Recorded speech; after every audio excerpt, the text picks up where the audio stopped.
الحمد لله رب العالمين والصلاة والسلام الأتمان الأكملان على محمد خاتم النبيين وعلى آله وصحبه الغر الميامين ومن تبعهم وتابعيهم بإحسان إلى يوم الدين. أما بعد، فأعوذ بالله السميع العليم من الشيطان الرجيم. بسم الله الرحمن الرحيم. رب اشرح لي صدري ويسر لي أمري واحلل عقدة من لساني يفقه قولي. رب زدني علما. يا معلم إبراهيم علمني كما علمته، ويا مفهم سليمان فهمني كما فهمته. سبحانك لا علم لنا إلا ما علمتنا إنك أنت العليم الحكيم.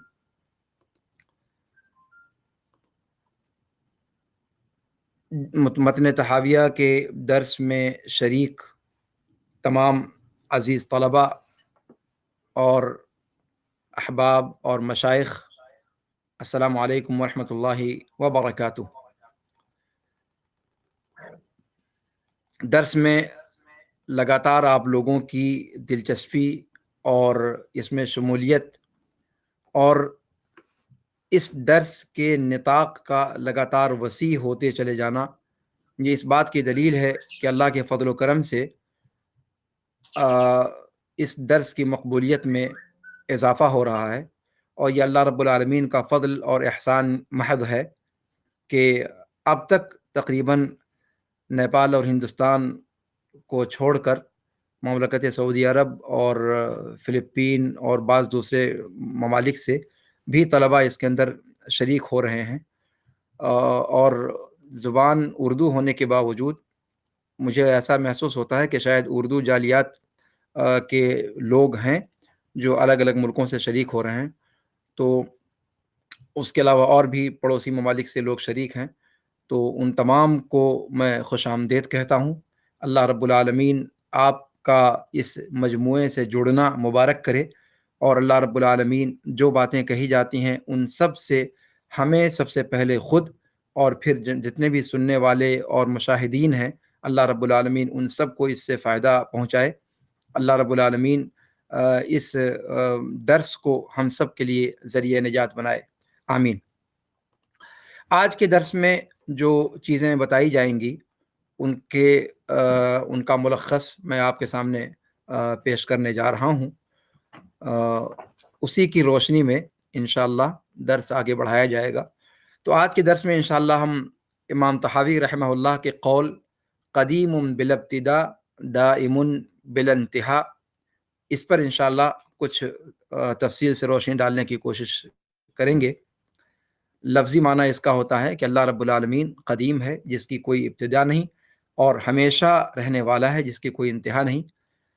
شرعی اعتبار سے اس تعبیر کا کیا حکم ہے، اس پر انشاءاللہ گفتگو ہوگی، اور پھر قدیم کا لفظ کن معانی پر دلالت کرتا ہے، اور ان معانی کے اعتبار سے قدیم کے لفظ کے بولنے کا کیا حکم ہے، اور ایسے ہی دائم کا کیا معنی ہے، اور اس کے بارے میں کیا گفتگو کی ہے محققین سلف نے۔ پھر اس کے بعد ایک قاعدہ کے تحت کچھ بات چیت ہوگی کہ ذکر کرتے ہیں علماء اور محققین اور سلف قرآن کریم کی آیت سے استنباط کرتے ہوئے یا اس سے استنتاج کرتے ہوئے کہ وَلِلَّهِ الْأَسْمَاءُ الْحُسْنَى فَادْعُوهُ بِهَا، تو اس سے کہتے ہیں کہ اسماء اللہ کلها حسنى، اللہ رب العالمین کے جتنے بھی نام ہیں وہ حسنہ ہیں۔ تو حسنہ کا کیا معنی ہے، اور اس کے دائرے میں، اس قاعدے کے دائرے میں کیا کیا چیزیں تفصیل میں آتی ہیں، اور کون کون سی چیزیں یا کون کون سے نام یا کون کون سی تعبیریں اسماء و صفات کے باب میں خارج ہو جاتی ہیں، اور کون سی ہیں جن کے بارے میں توقف اختیار کرنے کی ضرورت پڑتی ہے۔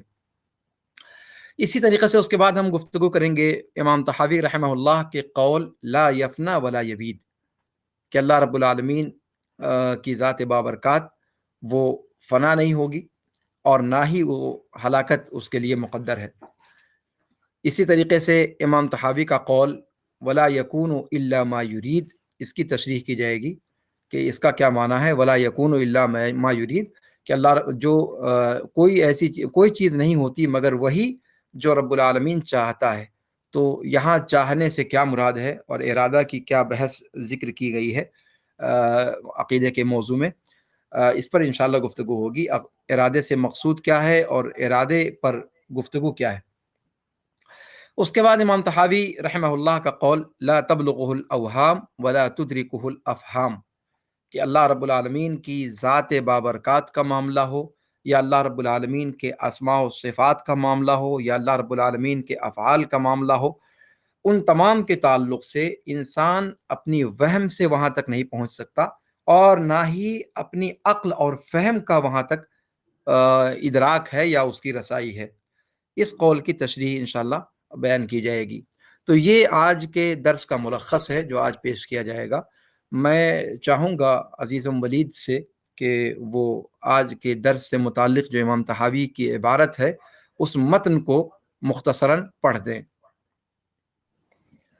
بسم اللہ الرحمن الرحیم۔ السلام علیکم ورحمۃ اللہ وبرکاتہ۔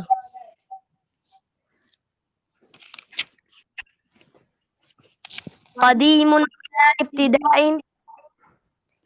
دائم بلا انتہاء لا يفنى ولا يبيد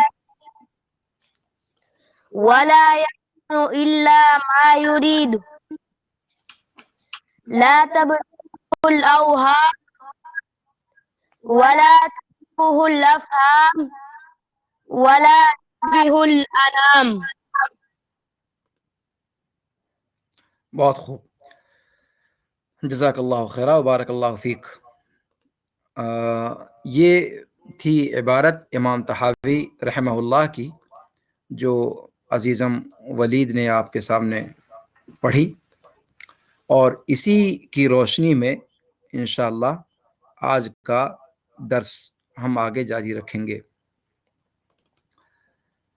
یہ متن بھی آپ کے سامنے پیش کر دیا گیا ہے تاکہ جن احباب اور مشائخ اور جن عزیز طلباء کے سامنے متن موجود نہیں ہے وہ اس صفحہ کو دیکھ کر کے اور امام طحاوی کے متن کو سمجھ سکیں کہ ہم گفتگو کہاں پر کر رہے ہیں۔ شروعات 5 نمبر فقرے سے آج کریں گے انشاءاللہ۔ قدیم بلا ابتدا دائم بلا انتہا، چونکہ اس سے پہلے 4 جو فقرے ہیں یا 4 جملے ہیں ان پر گفتگو کل کے درس میں مکمل ہو چکی ہے۔ تو قدیم بلا ابتدا دائم بلا انتہا لا یفنا ولا یبید ولا یکون الا ما یرید لا تبلغه الاوہام ولا تدرکه الافہام ولا یشبہ الانام حی لا یموت قیوم لا ینام خالق بلا حاجہ رازق بلا مؤنہ۔ کوشش کریں گے انشاءاللہ ہم لوگ کہ لا تبلغه الاوہام ولا تدرکه الافہام تک انشاءاللہ اپنے درس کو پہنچا سکیں آج۔ اللہ رب العالمین اس کی ہمیں توفیق عطا فرمائے۔ سب سے پہلی بات امام طحاوی رحمہ اللہ نے جو فرمائی ہے آج کے درس کی جو عبارت ہے ان کی، کہ قدیم بالابتداء دائم بالانتہا، اللہ رب العالمین کے اوصاف کا ذکر کرتے ہوئے انہوں نے یہ بات کہی۔ اس سے پہلے کے جملوں میں امام طحاوی رحمہ اللہ نے اللہ رب العالمین کی توحید کا مطلق ذکر کیا، پھر اس کے بعد توحید اسماء و صفات سے گفتگو شروع کی، اور توحید اسماء و صفات اور افعال کا ذکر کرنے توحید الوہیت کا ذکر کرنے کے بعد انہوں نے توحید اسماء و صفات اور افعال کو ذکر کیا، پھر توحید ربوبیت کو ذکر کیا، اور پھر اس کے بعد توحید الوہیت کی طرف لوٹ گئے۔ اس طریقے سے انہوں نے توحید کی تینوں اقسام پر گفتگو کی۔ اب اس کے بعد انہوں نے آگے فرمایا کہ قدیم بالابتداء دائم بالانتہا۔ یہاں اصل مقصود امام طحاوی رحمہ اللہ کا یہ ہے کہ اللہ رب العالمین کو جتنی چیزیں اللہ رب العالمین نے پیدا کی ہیں ان تمام مخلوقات کی صفات سے منزہ قرار دیں۔ مخلوقات جتنی بھی ہیں وہ یا تو ماضی میں ان کا انقطاع ثابت ہے یا مستقبل میں انقطاع ثابت ہے، یا دونوں طرف سے انقطاع موجود ہے۔ کوئی چیز جو پہلے نہیں تھی پھر وجود میں آئی، اور پھر ایک وقت آئے گا جب وہ عدم اس کو لاحق ہو جائے گا۔ تو یہ مخلوقات کے ساتھ یہ نقص جڑا ہوا ہے۔ اللہ رب العالمین کی ذات بابرکات نہ ماضی میں کبھی اس پر کوئی انقطاع رہا ہے اور نہ مستقبل میں آئندہ آنے والے زمانے میں کبھی کوئی انقطاع لاحق ہوگا۔ یعنی ماضی کے اندر بھی کبھی اللہ رب العالمین کو زوال نہیں لاحق ہوا، اور مستقبل کے اعتبار سے بھی اللہ رب العالمین ہمیشہ ہمیشہ رہے گا، ابدیت۔ تو لم یزل لا یزال اللہ رب العالمین کی ذات بابرکات ہے، اس مفہوم کو یہاں بیان کرنا چاہتے ہیں۔ لیکن امام طحاوی رحمہ اللہ نے اس کے لیے جو تعبیر استعمال کی وہ ہے قدیم بالابتدا دائم بالانتہا۔ قدیم اور دائم یہ دو اسماء انہوں نے استعمال کیے اللہ رب العالمین کے تعلق سے، یا دو الفاظ استعمال کیے۔ ان دونوں الفاظ کے تعلق سے آپ کو اس کا مفہوم بتا دیا گیا، اور مفہوم جیسا کہ اس سے پہلے بھی آپ نے دیکھا کہ امام طحاوی رحمہ اللہ نے عام طور پر کوشش کی ہے کہ قرآن کے اندر جس مضمون کو بیان کیا گیا ہے، احادیث شریفہ میں جس مضمون کو بیان کیا گیا ہے، اسی کو یہ اپنے الفاظ میں بیان کریں۔ یہاں پر انہوں نے اس جملے کو جو یہاں پر ذکر فرمایا ہے، یہ در حقیقت قرآن کریم کے اندر جو تعبیر استعمال کی گئی ہے کہ هو الاول والآخر والظاہر والباطن، تو ہم پورے درس اگر ہم جوائن کرتے رہیں تو پڑھائیں گے کب؟ یہی تو ایک مصیبت ہے کہ مطلب مجھے اسی پر لگا رکھا جائے نا، کہاں سے جوائن کروں بتاؤ؟ اب جو ہے ایک آزمائش بنا کر کے رکھ دیتے ہیں لوگ، ایک بار میں اگر جوائن ہو جائیں تاکہ درس بیچ میں انقطاع نہ ہو۔ کل بھی اس چیز کو کہا گیا تھا، لیکن یہ تکلیف دہ ایک امر ہے۔ جی، تو یہ کہہ رہا تھا کہ قدیم بالابتدا دائم بالانتہا، اس مضمون کو شرعی اعتبار سے اگر دیکھا جائے تو قرآن نے اس طریقے سے ادا کیا ہے کہ هو الاول والآخر، اللہ رب العالمین کی ذات سب سے پہلی ذات ہے، اللہ رب العالمین کا وجود سب سے پہلا وجود ہے، اس سے پہلے کوئی اور وجود نہیں۔ اور یہ اول کا جو مضمون ہے اس کو خود اللہ کے رسول صلی اللہ علیہ وسلم نے ایک روایت کے اندر بیان فرما دیا ہے، اور اس کی وضاحت فرما دی ہے کہ الاول یعنی لیس قبلہ شیء، والآخر یعنی لیس بعدہ شیء۔ آپ صلی اللہ علیہ وسلم کی یہ تشریح جو ہے وہ الاول اور الآخر کے معنی کو پورے طور پر بیان کر رہی ہے۔ یہی مفہوم ادا کرنے کی امام طحاوی نے کوشش کی ہے، لیکن قدیم بالابتدا دائم بالانتہا کہہ کر کے۔ اب یہاں پر غور یہ کرنے کی چیز ہے کہ کیا یہ تعبیر شرعاً وارد ہے کتاب و سنت کے اندر، اور اگر نہیں وارد ہے تو اس طرح کی تعبیر کے استعمال کرنے کا حکم کیا ہے؟ اس سلسلے میں سچی بات یہ ہے کہ یہ تعبیر قرآن و سنت کے اندر وارد نہیں ہے۔ اللہ رب العالمین کے لیے اسماء و صفات کے باب میں قدیم اور دائم کی یہ صفت مذکور نہیں ہے، اور یہ الفاظ مذکور نہیں ہیں۔ اور پھر یہ کہ یہ الفاظ اپنے آپ میں قابل اطمینان نہیں ہیں، اس چیز کا اندازہ آپ اس سے لگائیں کہ خود امام طحاوی رحمہ اللہ کو اس پر اطمینان نہیں تھا، اسی لیے قدیم کہہ کر کے وہ رک نہیں گئے، انہوں نے آگے کیا کہا؟ بالابتدا۔ گویا بالابتدا کا دم چھلا لگائے بغیر قدیم اگر کہا جائے تو کہیں نہ کہیں وہ چیز امام طحاوی بھی سمجھ رہے ہیں کہ وہ کھٹکنے والی بات ہے۔ اس چیز کو ذہن میں رکھیں آپ۔ یہی معاملہ دائمن کے اندر ہے، دائمن بلانتہا۔ اب یعنی بلانتہا جب تک نہیں لگائیں گے تب تک دائم کا وہ مفہوم نہیں لیا جا پائے گا جو امام طحاوی رحمہ اللہ لینا چاہتے ہیں۔ گویا یہ لفظ اپنے آپ میں لولا لنگڑا اور بیساکھیوں کا محتاج ہے۔ تو اس چیز کو ذہن میں رکھا جائے کہ شرعاً یہ تعبیر وارد نہیں ہے، ایک بات یہ ذہن میں آ جانی چاہیے۔ پھر یہاں پر ایک چیز جو ذکر کرنے کی ہے وہ یہ کہ اسماء و صفات کے باب میں ایک قاعدہ کلیہ ہے کہ اسماء و صفات اور افعال وغیرہ کا باب یہ اسماء و صفات کا باب یہ توقیفی ہے، اس کے اندر اپنی طرف سے ہم کسی اسم کا اضافہ اللہ رب العالمین کے لیے نہیں کر سکتے، جس قدر وارد ہے کتاب و سنت کے اندر ہم اس سے سر منہ تجاوز نہیں کر سکتے۔ اور جب یہ معاملہ ہے تو پھر اسی کی روشنی میں قدیم اور دائم وغیرہ کی صفات کو ہمیں دیکھنا پڑے گا کہ ان صفات کے تعلق سے کیا موقف اختیار کیا جائے۔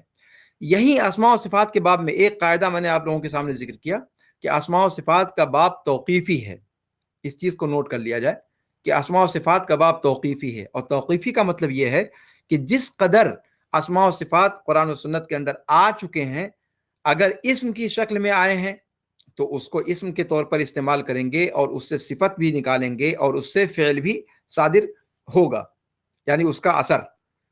کوئی بھی اسم یا کوئی بھی صفت جو اسماء و صفات کے باب میں آتی ہے تو اس میں تین چیزیں نکلتی ہیں اسماء سے۔ نمبر ایک، اللہ رب العالمین کے لیے اسم کا ثبوت، نمبر دو اس سے وصف کا ثبوت، اور نمبر تین اس کے اثر کا اثبات۔ یہ تینوں چیزیں اللہ رب العالمین کے اسماء جب بھی قرآن و سنت کے اندر آئیں تو ان چیزوں کا ذکر، یہ تین پہلو ہوتے ہیں جو اس سے ثابت ہوتے ہیں۔ اس چیز کو بھی جو ہے نوٹ کر لیا جائے، یہ قواعد آگے چل کر کے بہت مفید ثابت ہوں گے ہمارے لیے۔ جیسے مثال کے طور پر اللہ رب العالمین نے فرمایا الرحمن الرحیم، یہ اللہ رب العالمین کے اسماء ہیں، تو الرحمن اور الرحیم یہ بطور اسم اللہ رب العالمین کے لیے ثابت ہیں۔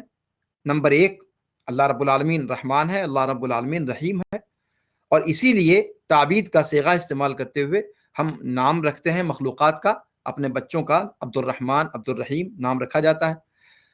تو یہ ہوا بطور اسم اللہ رب العالمین کے لیے اسماء و صفات کو ثابت کرنا، اسم کو ثابت کرنا، ان اسماء کو جن کا ثبوت کتاب و سنت کے اندر موجود ہے۔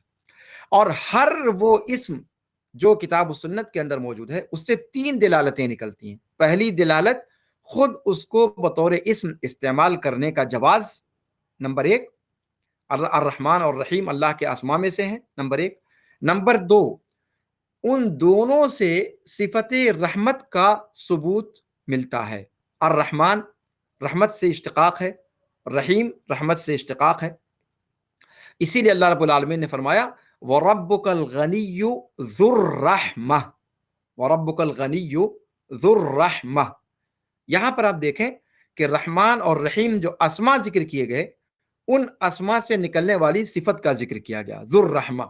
تو ذو الرحمہ یہ رحمان اور رحیم سے نکلنے والی صفت ہوئی، لیکن کیا اسم سے صرف اسم اور صفت ثابت ہوتی ہے؟ نہیں، ایک تیسری چیز ثابت ہوتی ہے، اور وہ کیا؟ اس کا اثر۔ یعنی رحمان اسم ہے اللہ کا، اور اس سے پتہ چلتا ہے کہ اللہ رب العالمین صفت رحمت سے متصف ہے، اور دوسری چیز اس سے پتہ چلتی ہے کہ اس صفت رحمت کے ذریعے سے اللہ رب العالمین بندوں پر رحم کرتا ہے، یرحم اللہ بہا من یشاء من عبادی۔ تو یہ تینوں چیزیں جو حدیثوں کے اندر آیا ہے کہ اللہ رب العالمین سب سے زیادہ رحم کرنے والا ہے، ہاں، تو وہ یا قرآن ہی کے اندر آیا ہوا ہے، تو رحم کرنے والا جو ماضی کے صیغے سے، مضارع کے صیغے سے اللہ رب العالمین کی صفت رحمت کے اثر کو جو ذکر کیا گیا ہے، یہ جو ہے یہ تیسری چیز ہے جو اسم سے نکلتی ہے، ثابت ہوتی ہے۔ تو ان قواعد کو ہمیں جو ہے ازبر رکھنا چاہیے۔ تو گویا اللہ رب العالمین کے اسماء جو ہوتے ہیں ان سے اسم کا ثبوت ملتا ہے، صفت کا ثبوت ملتا ہے، اور اثر کا ثبوت ملتا ہے۔ جتنے بھی صفات ثابت کیے جاتے ہیں اللہ رب العالمین کے کتاب و سنت کے اندر، ان تمام سے صفت کا اثبات ہوتا ہے اور اثر کا اثبات ہوتا ہے، اور جتنے بھی اثر ثابت کیے جاتے ہیں اللہ رب العالمین کے لیے، اثر کا مطلب فعل، تو ان افعال سے اللہ رب العالمین کے لیے وہ افعال ثابت کیے جائیں گے، ان سے اللہ رب العالمین کے لیے صفت اگر ثابت ہے تو ثابت کی جائے گی، اور اگر ثابت نہیں ہے تو توقف اختیار کیا جائے گا۔ یعنی یہ قاعدہ ہے کہ اسماء و صفات کے باب میں، اس کو ہم آگے تفصیل کے ساتھ ہو سکتا ہے کہ اس کا ذکر کیا جائے کہ کس طریقے سے کون سا باب زیادہ کشادہ ہے اور کون سا باب زیادہ تنگ ہے، اس پر انشاءاللہ گفتگو اب آگے انشاءاللہ ہم کرتے ہیں۔ تو قدیم کا جو لفظ ہے یہ اللہ کے رسول صلی اللہ علیہ وسلم نے ذکر نہیں فرمایا ہے، اپنی حدیثوں کے اندر، اور نہ ہی اللہ رب العالمین نے قرآن کریم کے اندر اس لفظ کو ذکر کیا ہے۔ اور قدیم کے لفظ میں معنوی اعتبار سے بھی کچھ کسر ہے، جس کی وجہ سے امام طحاوی رحمہ اللہ نے خود بھی قدیم اور دائم کی صفت کو مطلق یا اس لفظ کو مطلق استعمال نہیں فرمایا، بلکہ اس کے ساتھ قدیم کے ساتھ بالابتدا کی قید جوڑ دی اور دائم کے ساتھ بالانتہا کی قید جوڑ دی۔ اس کے بارے میں ہم حکم آگے بتاتے ہیں کہ کیسے اس کا کیا حکم ہے اور اس کے بارے میں کیا مطلب رویہ اختیار کیا جانا چاہیے۔ کہتے ہیں کہ قدیم کا معنی کیا ہوتا ہے؟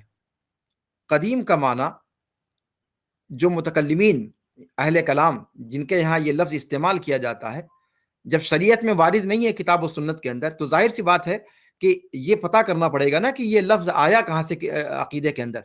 تو کہتے ہیں کہ یہ لفظ جو ہے وہ اہل کلام کے یہاں سے آیا، متکلمین کے یہاں سے آیا۔ اور متکلمین قدیم کہہ کر کے مراد کیا لیتے ہیں کہ قدیم یعنی وہ ذات جو اپنے علاوہ پر مقدم ہو۔ قدیم وہ ذات جو اپنے علاوہ پر مقدم ہو، یہ معنی اہل کلام لیتے ہیں۔ کہتے ہیں کہ یہ معنی وہ مراد لیتے ہیں، لیکن کیا لغت کے اندر قدیم کا یہی معنی مراد لیا جاتا ہے؟ حقیقت میں اگر آپ دیکھیں تو قرآن کریم نے اس لفظ کا استعمال کیا ہے، قرآن کریم کے اندر یہ لفظ وارد ہوا ہے، لیکن وہاں اس استعمال سے پتہ چلتا ہے کہ اس لفظ کا مطلقاً جو معنی مراد لینے کی کوشش کی ہے اہل کلام نے، یہ معنی مراد نہیں ہے، اس لیے کہ لغت میں قدیم کہا جاتا ہے اس چیز کو جو اپنے علاوہ پر مقدم ہو اور جس کے بعد کوئی چیز آنے والی ہو اور جس سے پہلے کوئی چیز گزر چکی ہو، جس سے پہلے کوئی چیز گزر چکی ہو۔ یعنی اپنے علاوہ پر مقدم تو ہے لیکن سب پر مقدم ہو، یہ معنی لغت کے اعتبار سے اس کا نہیں ہوتا۔ دو چیز ہے، اس کو ذہن میں رکھیں آپ، کہ اپنے علاوہ پر مقدم ہونا، ٹھیک ہے، یعنی باقی چیزیں جو ہے وہ اس کے بعد ہیں، لیکن وہ سب پر مقدم ہے، اس سے مقدم کوئی اور نہیں ہے، یہ معنی اس کا نہیں ہوتا۔ قرآن کریم کے اندر اللہ رب العالمین نے فرمایا کہ وَالْقَمَرَ قَدَّرْنَاهُ مَنَازِلَ حَتَّى عَادَ كَالْعُرْجُونِ الْقَدِيمِ، کہ چاند کے لیے ہم نے منازل مقرر فرمائے یہاں تک کہ وہ لوٹ گیا پرانی ٹہنی کی طرح۔ پرانی ٹہنی کی طرح، پرانی ٹہنی جو ہوتی ہے کھجور کی، ظاہر سی بات ہے اس سے پہلے اور ٹہنیاں وہاں پر ہوتی ہیں، ایک بات، اور پھر یہ کہ وہ ٹہنی چلی جاتی ہے تو پھر اس کی جگہ پر پھر دوسری ٹہنی آتی ہے، تو اس سے پہلے بھی ٹہنی کا ثبوت ملتا ہے، اس کے بعد بھی ٹہنی کا ثبوت ملتا ہے۔ ارجون القدیم کا قطعاً یہ مطلب نہیں ہوتا کہ اس سے پہلے ٹہنی تھی ہی نہیں، قدیم کا یہ معنی مراد نہیں ہوتا۔ اسی طریقے سے اللہ رب العالمین نے دوسری جگہ فرمایا، قدیم کا لفظ جو قرآن کے استعمال میں آیا ہے اور جو لغت کا استعمال ہے وہ یہاں پر بتلانے کی کوشش کی جا رہی ہے۔ دوسری جگہ اللہ رب العالمین نے فرمایا سورہ احقاف کے اندر کہ وَإِذْ لَمْ يَهْتَدُوا بِهِ فَسَيَقُولُونَ هَذَا إِفْكٌ قَدِيمٌ، هَذَا إِفْكٌ قَدِيمٌ، کہ جب قرآن کی ہدایت انہیں نہیں مل سکی اور راہیاب نہیں ہو پائے وہ لوگ، تو عن قریب وہ کہیں گے کہ یہ تو پرانا بہتان ہے یا پرانا جھوٹ ہے۔ تو پرانا جھوٹ ہے اس کا یہ مطلب نہیں کہ اس سے پہلے کوئی اور جھوٹ نہیں تھا، پہلے قدیم بہت سارے جھوٹ رہے ہوں گے، ان میں سے ایک جھوٹ یہ بھی ہے۔ تو قدیم کا یہ مفہوم نہیں ہوتا کہ اس کے علاوہ کوئی اور چیز قدیم نہیں ہے یا اس سے پہلے کسی اور چیز کی قدامت کا ثبوت نہیں ملتا، یہ معنی اس کا نہیں ہوتا۔ ہاں یہ ضرور ہے کہ قدیم اس کو کہا جاتا ہے جو اپنے علاوہ پر مقدم ہو، جیسا کہ متکلمین نے خاص مضمون مراد لیا ہے۔ اسی وجہ سے چونکہ قدیم کے معنی میں لغوی اعتبار سے یہ چیز داخل نہیں ہے کہ ایسی ذات کہ جس سے پہلے کوئی اور ذات سرے سے نہ ہو اور وہ ذات ہمیشہ سے ہو، ہمیشہ سے ہو، یعنی جس کا انقطاع ماضی میں کبھی نہ رہا ہو، یہ مفہوم قدیم کے ذریعے سے ادا نہیں ہوتا، اور اسی نقص کو محسوس کرتے ہوئے لغت کے اعتبار سے چونکہ قدیم کی دلالت محدود ہے، اسی لیے امام طحاوی رحمہ اللہ نے قدیم کے بعد بلا ابتدا کی تقیید جوڑ دی، یعنی ایسا قدیم جس کا کوئی آغاز نہیں ہے، یعنی جو سب سے مقدم ہے۔ تو یہ جو سب سے مقدم ہے، اس کا معنی بلا ابتدا کے ذریعے سے ادا کرنے کی امام طحاوی رحمہ اللہ نے کوشش فرمائی ہے، اور یہی معاملہ دائمن کا ہے۔ دائمن کے اندر بھی وہی چیز ہے کہ اپنے آپ میں وہ لفظ اس بات کو نہیں درشاتا، نہیں بتلا پا رہا ہے کہ اللہ رب العالمین کی ذات پر فنا مستقبل میں بھی لاحق نہیں ہونی ہے، اس چیز کو وہ نہیں پورے طور پر ادا کر پاتا، اسی لیے کہا دائمن بالانتہا۔ تو یہ چیز جو ہے قدیم اور دائم کے تعلق سے قابل ذکر ہے۔ یہ لفظ جو ہے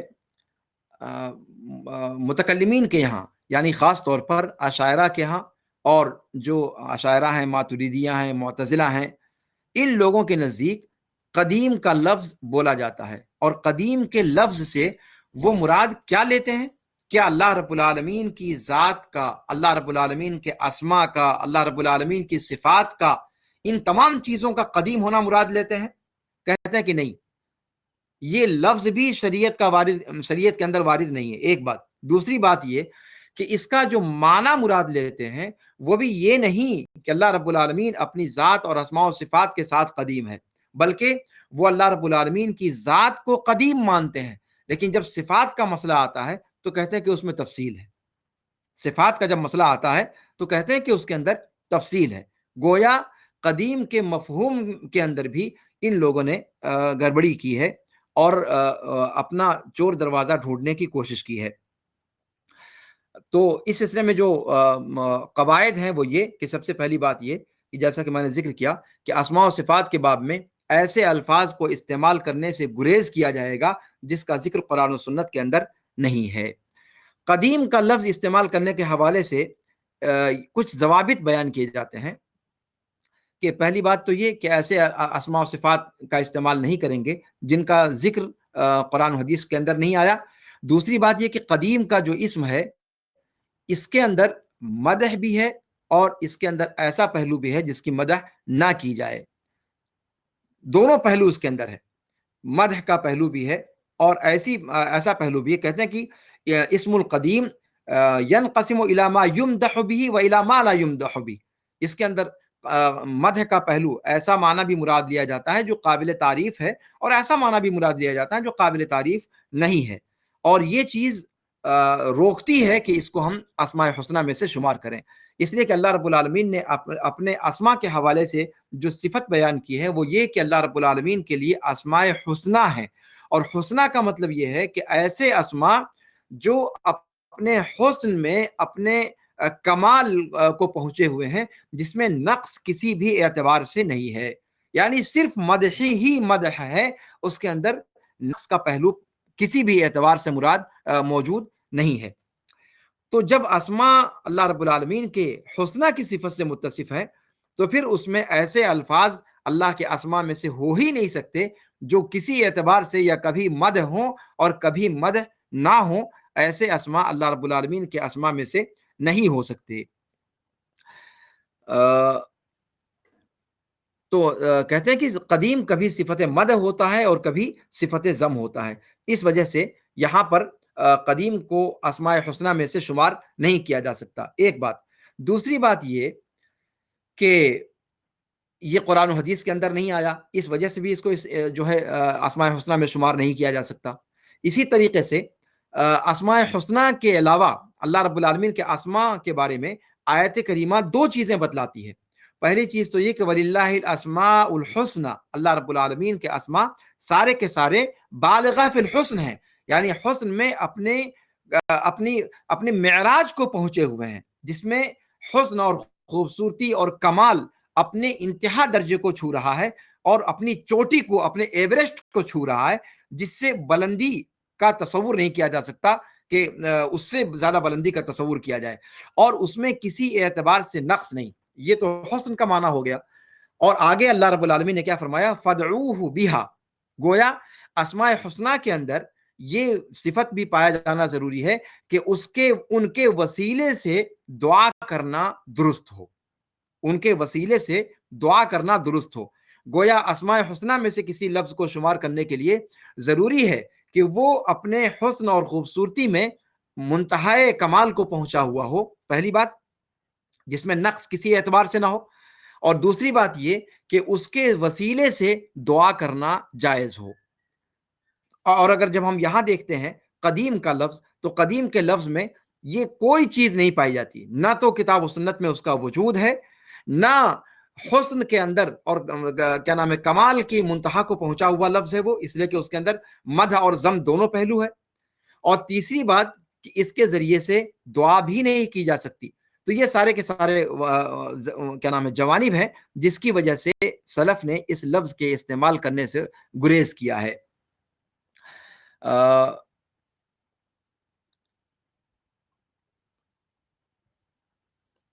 یہاں پر اب میں اس چیز کو ذکر کر دوں جو میں نے شروع میں اشارہ کیا تھا کہ اسماء اور صفات اور اخبار، یہ تین چیزیں، افعال اور اخبار، یہ چار چیزیں ہیں اسماء و صفات کے باب میں، جس کا ابھی میں نے اشارہ کیا آپ کو کہ اسم سے اسم اور صفت اور اثر کا ثبوت ملتا ہے۔ اس اعتبار سے قاعدہ ذکر کیا ہے علماء کرام نے کہ اللہ رب العالمین کے اسماء حسنہ کا باب جو ہے وہ صفات کے مقابلے میں تنگ ہے۔ اسماء حسنہ کا باب صفات کے مقابلے میں تنگ ہے، یعنی اسماء کا دائرہ تنگ ہے، اسماء محصور ہیں، ان کے مقابلے میں صفات کا باب زیادہ کشادہ ہے۔ آپ اس طرح سے کہیں یا اس طرح سے کہیں، یعنی اسماء کا باب صفات کے مقابلے میں تنگ ہے، اور صفات کا دائرہ افعال کے مقابلے میں تنگ ہے، اور افعال کا دائرہ یہ اخبار کے مقابلے میں تنگ ہے۔ یا اس کو آپ دوسرے الفاظ میں اگر گھما کر کے کہنا چاہیں تو اس طریقے سے کہہ سکتے ہیں کہ اللہ رب العالمین کے بارے میں خبر دینے کا جو باب ہے، اخبار کا جو باب ہے، وہ سب سے زیادہ وسیع ہے۔ اس کے بعد افعال کا جو باب ہے وہ اسماء و صفات کے مقابلے میں زیادہ کشادہ ہے، اور صفات کا باب اسماء کے بارے میں اسماء کے مقابلے میں زیادہ کشادہ ہے۔ یا اس طرح سے کہیں یا اس طریقے سے کہیں، لیکن اس چیز کو ایک قاعدے کے طور پر نوٹ کر لیا جائے، یہ اس کا ذہن میں رہنا بہت ضروری ہے، اور اسماء و صفات کے باب میں یہ قاعدہ کلیہ کا کام دے گا آگے چل کر کے۔ کیا کہا کہ اگر عربی زبان میں اس کو نوٹ کرنا چاہیں تو عربی زبان میں اس کو نوٹ کر لیں، اس لیے کہ یہ چیزیں آگے چل کر کے اس کو ہمیں جو ہے اس کی ضرورت پڑے گی، اور اس کا جو ہے کیا نام ہے اثر رہے گا آگے کے دروس پر۔ اس کو میں آپ لوگوں کے سامنے پیش کر دیتا ہوں تاکہ آپ لوگوں کے ذہن میں رہے کہ کیسے ہے یہ قاعدہ، اس کو نوٹ بھی کر سکتے ہیں آپ۔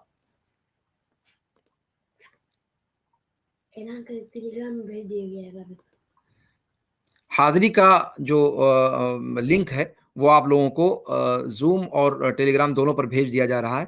ٹیلی گرام پر بھیجا جا چکا ہے، زوم پر ابھی بھیج رہے ہیں۔ حاضری آپ لوگ لگا لیجئے گا اپنی۔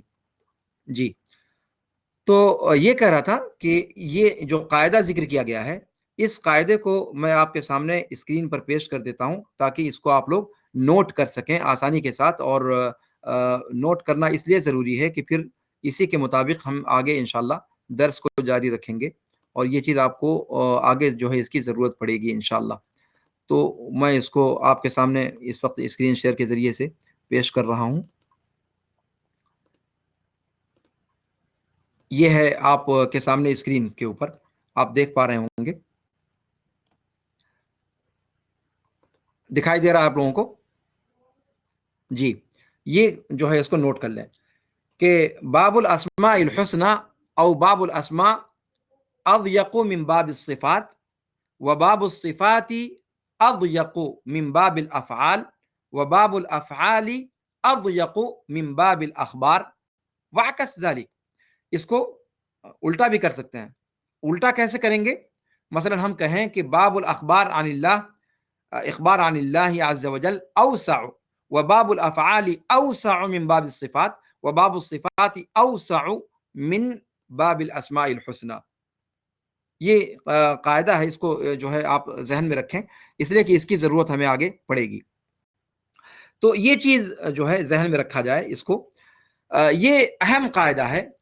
اس کے ذریعے سے جب ہم دیکھتے ہیں تو اس قاعدے کی روشنی میں قدیم بالابتدا دائم بالانتہا کو ہم کیسے سمجھیں گے کہ جب ہم نے کہا کہ قدیم اور دائم اللہ رب العالمین کے اسما میں سے نہیں ہے، لیکن معنی کے اعتبار سے امام طحاوی رحمہ اللہ نے جب قدیم کو بالابتدا سے جوڑ دیا اور دائمن کو بالانتہا سے جوڑ دیا، تو اب یہ دونوں الفاظ جو ہیں اپنی قید کے ساتھ وہ قرآن کریم کی آیت هو الاول والآخر کے ہم معنی ہو گئے.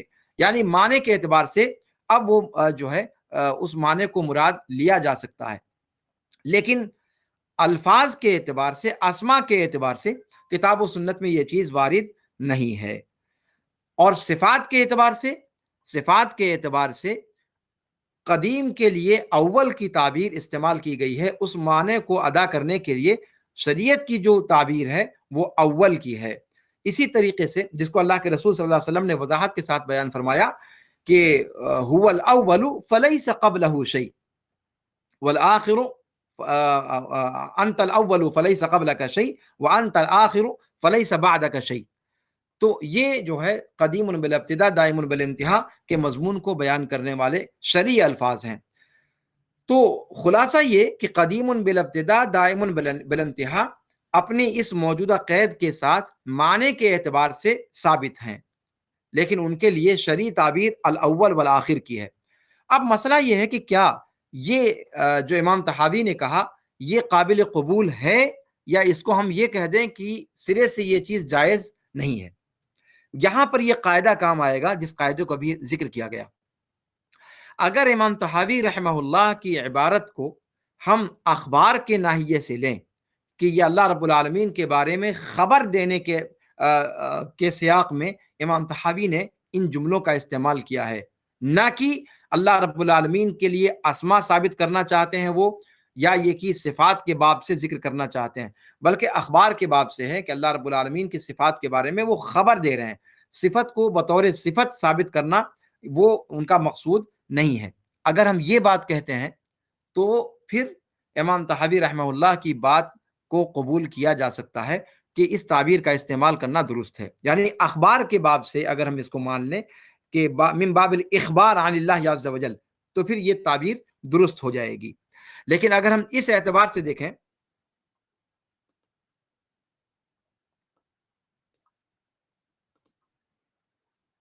زوم کٹ گیا ہے، اس لیے جو لوگ ٹیلی گرام پر ہیں وہ ذرا سا توقف کر لیں یہاں تک کہ پھر نئے سرے سے ہم جڑ پائیں.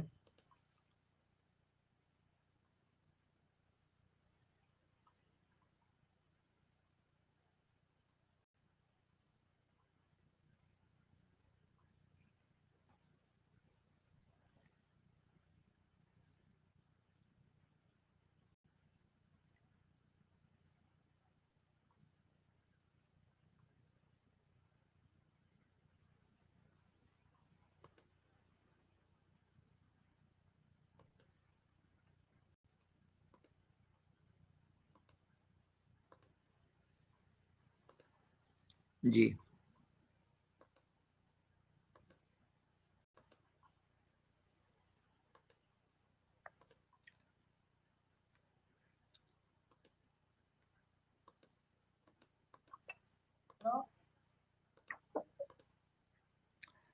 السلام علیکم ورحمۃ اللہ وبرکاتہ. جی وقت پورا ہو چکا تھا، ایک نشست ہو گئی ہماری. بات کو میں آگے بڑھاتا ہوں تاکہ تیزی کے ساتھ ہم آگے بڑھ سکیں.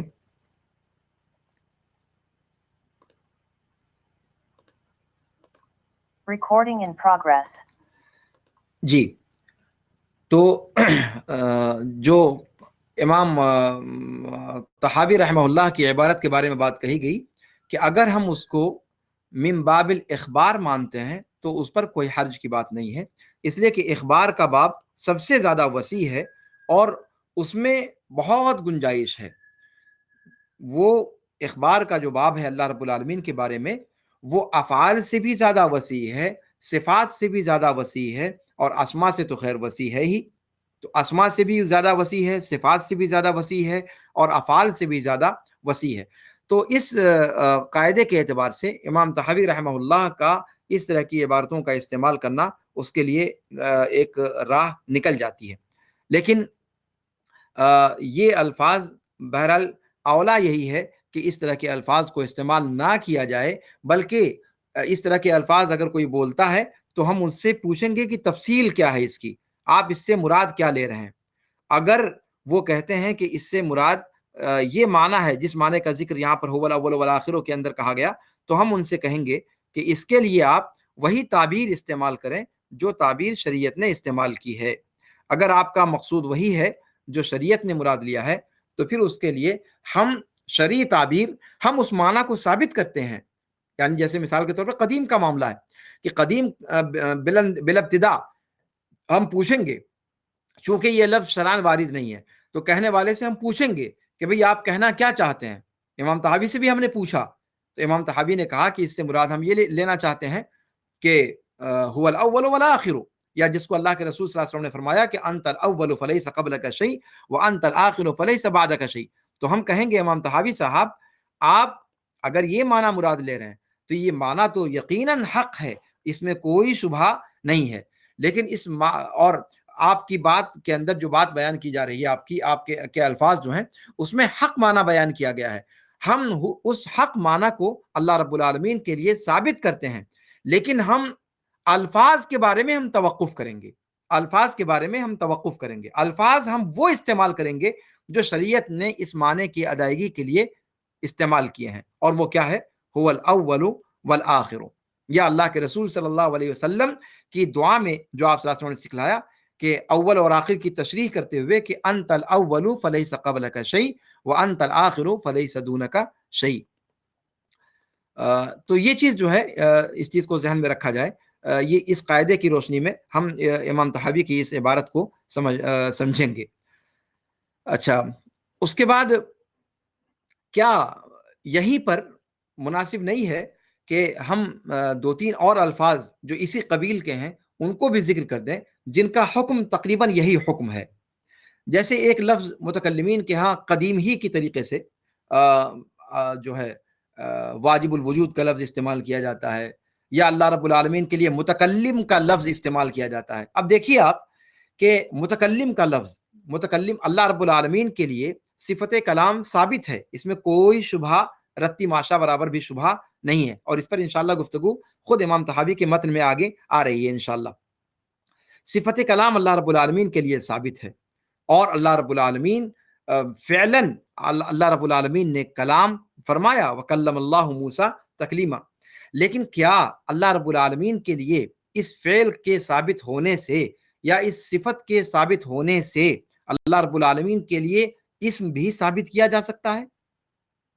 قاعدہ اگر ہم دیکھیں آپ تو چونکہ اسم اللہ رب العالمین کے لیے اس صفت سے نہیں استعمال کیا گیا، لہذا ہم اپنی طرف سے اللہ رب العالمین کے لیے اس تعلق سے صفت کا استعمال نہیں کر سکتے، یعنی اللہ رب العالمین کو ہم متکلم نہیں کہہ سکتے. تو یہ چیز جو ہے ذہن میں ہونی چاہیے. تو متکلم کا معاملہ بھی یہی ہے کہ ہم اس کو اللہ رب العالمین کے لیے بطور اسم استعمال نہیں کریں گے، اس سے گریز کریں گے. البتہ یہ ہم تفصیل بتلا دیں گے کہ متکلم کے اندر جو معنی آپ مراد لے رہے ہو، یہ معنی صفت کے طور پر اور فعل کے طور پر اللہ رب العالمین کے لیے ثابت ہے اور قرآن کریم کے اندر وارد ہے. یہی معاملہ صانع کا ہے، اللہ رب العالمین کے لیے صانع کا استعمال. آپ دیکھیں گے کہ متکلمین کی کتابوں میں صانع کا لفظ، یہاں تک کہ خود شارح طحاویہ امام ابن ابی العز رحمہ اللہ کی جو شرح ہے، جو کہا جاتا ہے کہ سلفی اعتبار سے لکھی گئی ہے، اس کے اندر بھی یہ الفاظ آپ پائیں گے. قدیم کا لفظ پائیں گے، واجب الوجود کا لفظ پائیں گے، صانع کا لفظ پائیں گے، متکلم کا لفظ پائیں گے. متکلم کا جو لفظ ہے یہ اس کے بارے میں یہی تفصیل بیان کی جائے گی کہ متکلم کا لفظ بطور اسم کے اللہ رب العالمین کے لیے ثابت نہیں ہے. بطور صفت اللہ رب العالمین کے لیے صفت کلام ثابت ہے، اور اللہ رب العالمین فعل اس صفت سے فعل کا بھی استعمال قرآن و حدیث کے اندر ثابت ہے، تو اللہ رب العالمین کے لیے ہم صفت کلام ثابت کریں گے، اللہ رب العالمین کے لیے فعل ثابت کریں گے، جیسا کہ اللہ نے فرمایا وَكَلَّمَ اللَّهُ مُوسَىٰ تَكْلِيمًا۔ تو یہ چیز جو ہے ان الفاظ کے تعلق سے بھی ہمارے سامنے یہ چیز واضح رہنی چاہیے، لیکن ہم اس کو اسم کے طور پر نہیں استعمال کر سکتے، اسم کے طور پر استعمال نہیں کر سکتے، اس لیے عبد الصانع یا عبد المتکلم اگر کوئی نام رکھنا چاہے تو ہم کہیں گے کہ یہ درست نہیں ہے، اس لیے کہ بطور اسم یہ لفظ اللہ رب العالمین کے لیے ثابت نہیں ہے۔ اس کے بعد ہم آگے بڑھتے ہیں کہ اسماء حسنہ کے بارے میں یہ بات ہم نے کہی کہ وہ اس کے لیے ضروری ہے کہ وہ ہر اعتبار سے کمال پر دلالت کرنے والا ہو، کسی بھی اعتبار سے اس کے اندر نقص کا پہلو نہ ہو، جو صفت اس سے ثابت ہوتی ہے وہ مکمل مدح ہو اور کمال مطلق اس کے اندر ہو بغیر کسی تقیید و تخصیص کے، تب وہ اسم اللہ رب العالمین کے لیے ثابت کیا جائے گا یا وہ جو ہے اس کو استعمال کیا جائے گا بطور اسم کے۔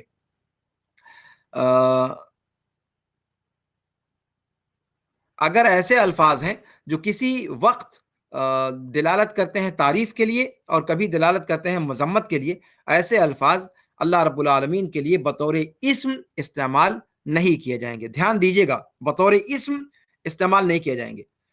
آپ کے ذہن میں ابھی یہ اشکال ہو سکتا ہے کہ اللہ رب العالمین کے لیے صفت استہزاء استعمال ہوئی ہے، اللہ رب العالمین کے لیے استہزاء کے لیے افعال استعمال ہوئے ہیں، صفت تو جو ہے استعمال نہیں کی گئی ہے۔ اللہ یستہزئ بہم، یا اللہ نے فرمایا وَيَمْكُرُونَ وَيَمْكُرُ اللَّهُ، تو یہ سب جو صفات آئی ہوئی ہیں یہ اخبار کے قبیل سے ہیں، اور ان سے ہم اللہ رب العالمین کے لیے اسم کو مشتق نہیں کریں گے۔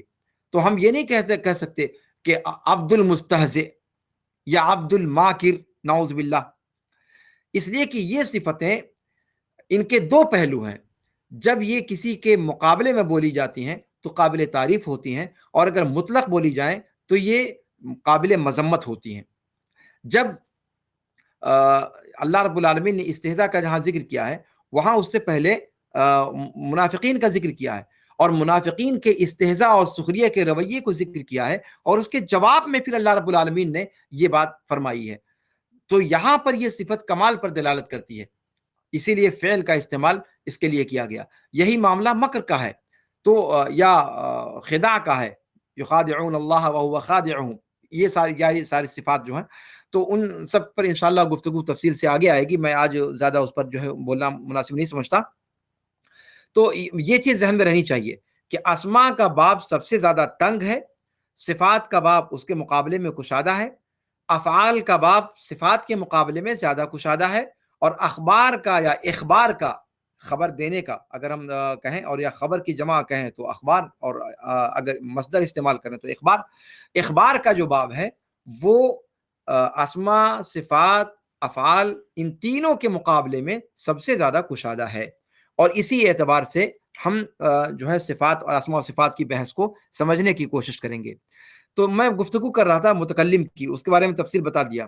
صانع کا جو لفظ ہے یہ بھی اللہ رب العالمین نے قرآن میں فرمایا صنع اللہ الذی اتقن کل شیء۔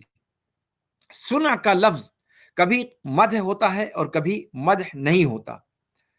یہی چیز اگر آپ خلق کے بارے میں دیکھیں، اللہ خالق کل شیء، یا اللہ رب العالمین جو ہے وہ پیدا کرنے کی صفت سے متصف خالق ہے، تو خالق اور صانع اگر آپ ان دونوں الفاظ کے اندر موازنہ کریں تو آپ دیکھیں گے کہ خالق کی صفت ہر اعتبار سے جو ہے وہ ابداع، ایجاد اور تقدیر پر دلالت کرتی ہے، اور یہ ہر اعتبار سے ممدوح ہے، وہ اللہ رب العالمین کے لیے بطور اسم ثابت کیا گیا۔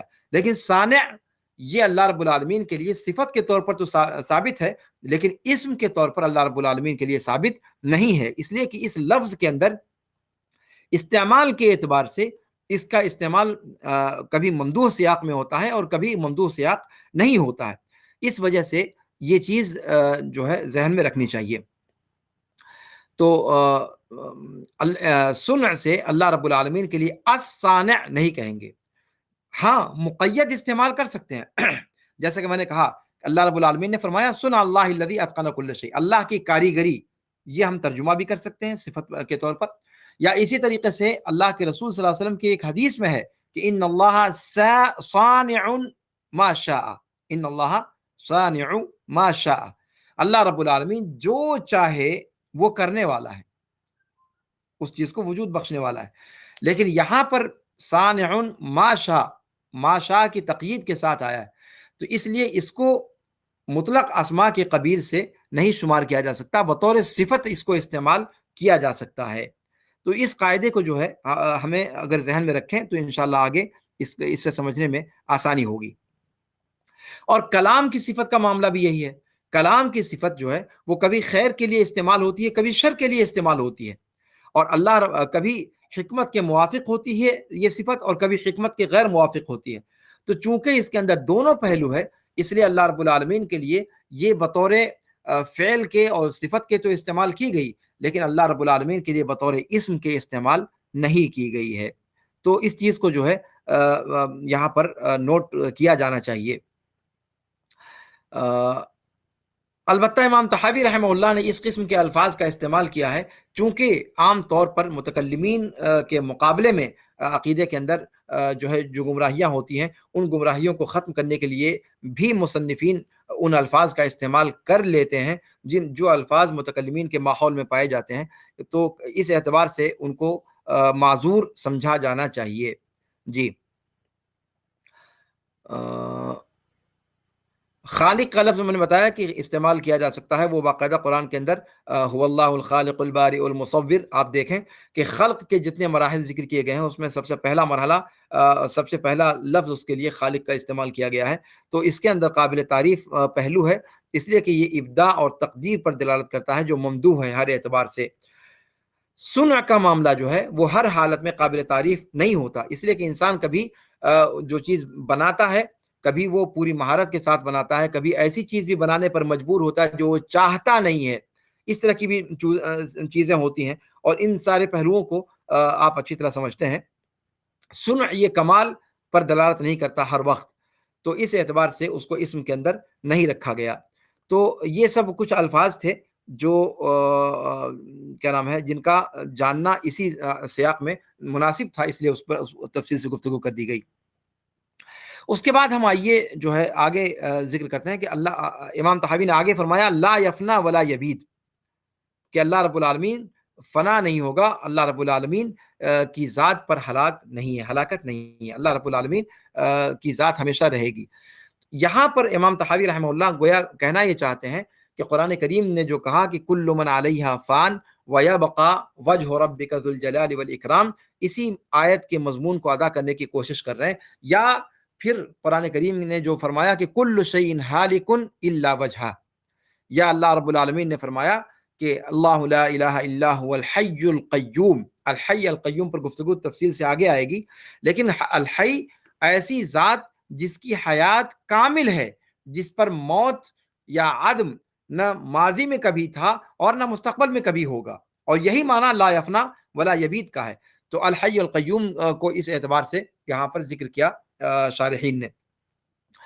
تو گویا لا یفنا ولا یبید یہ صفت اللہ رب العالمین کے کمال حیات کو اور کمال قیومیت کو بتلا رہی ہے، اور خود اس صفت کو آگے اس بات کے سیاق میں امام طحاوی رحمہ اللہ ذکر فرمائیں گے. اس کے اندر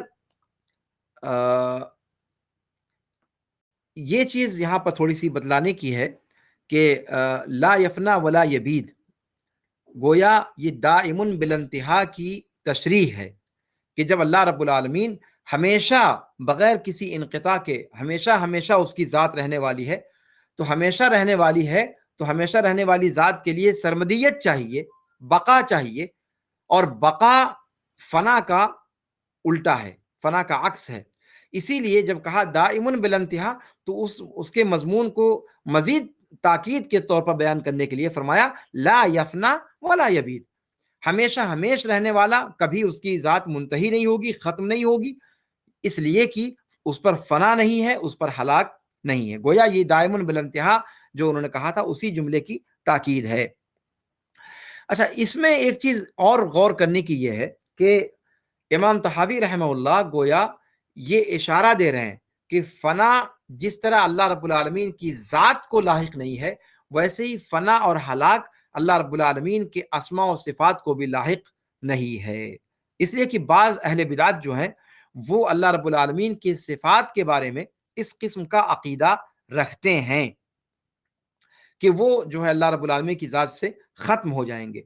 تو امام طحاوی گویا اشارہ کرنا چاہتے ہیں کہ اللہ رب العالمین کی ذات کے ساتھ فنا کا لفظ یا فنا کی صفت جڑے گی ہی نہیں، بعد کی صفت، ہلاکت کی صفت جڑے گی ہی نہیں، نہ اس کی ذات کے اعتبار سے، نہ اس کے اسم کے اعتبار سے، نہ اس کی صفت کے اعتبار سے، کسی بھی اعتبار سے جو چیزیں اللہ رب العالمین کی ذات کے ساتھ، اللہ رب العالمین کی ذات اور صفات جتنی بھی صفات ہیں وہ تمام کی تمام ویسے ہی ہیں، ان کا حکم جیسے اس کی ذات کا حکم ہے، یعنی وہ کبھی فنا نہیں اس پر لائق ہوگی۔ تو یہ چیز جو ہے گویا تاکید کے لیے اسی لیے یہاں پر امام طحاوی رحمہ اللہ نے ذکر فرمایا۔ اس کی تفصیل انشاءاللہ پھر مزید آگے آئے گی۔ امام طحاوی رحمہ اللہ خود بہت ساری باتوں کو مکرر ذکر کریں گے۔ اس کے بعد فرماتے ہیں وَلَا يَكُونُ إِلَّا مَا يُرِيدُ، کہ اس کائنات میں نہیں ہوتا ہے مگر وہی جو اللہ رب العالمین چاہتا ہے۔ یہاں پر گویا امام طحاوی رحمہ اللہ قرآن کریم کی آیت وَمَا تَشَاءُونَ إِلَّا أَن يَشَاءَ اللَّهُ إِنَّ اللَّهَ كَانَ عَلِيمًا حَكِيمًا، اور اسی طریقے سے جو دوسری جگہ اللہ نے فرمایا کہ وَمَا تَشَاءُونَ إِلَّا أَن يَشَاءَ اللَّهُ رَبُّ الْعَالَمِينَ، یا فرمایا امام اللہ کے رسول صلی اللہ علیہ وسلم نے کہ ما شاء اللہ کان وما لم یشاء لم یکن۔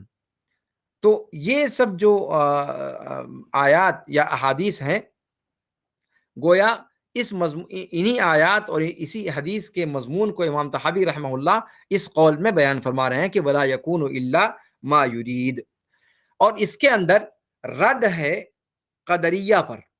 قدریہ کا فرقہ اس سے پہلے آپ کے سامنے بات آ چکی ہے کہ جو لوگ تقدیر کے منکرین ہیں، تقدیر کے منکرین ہیں،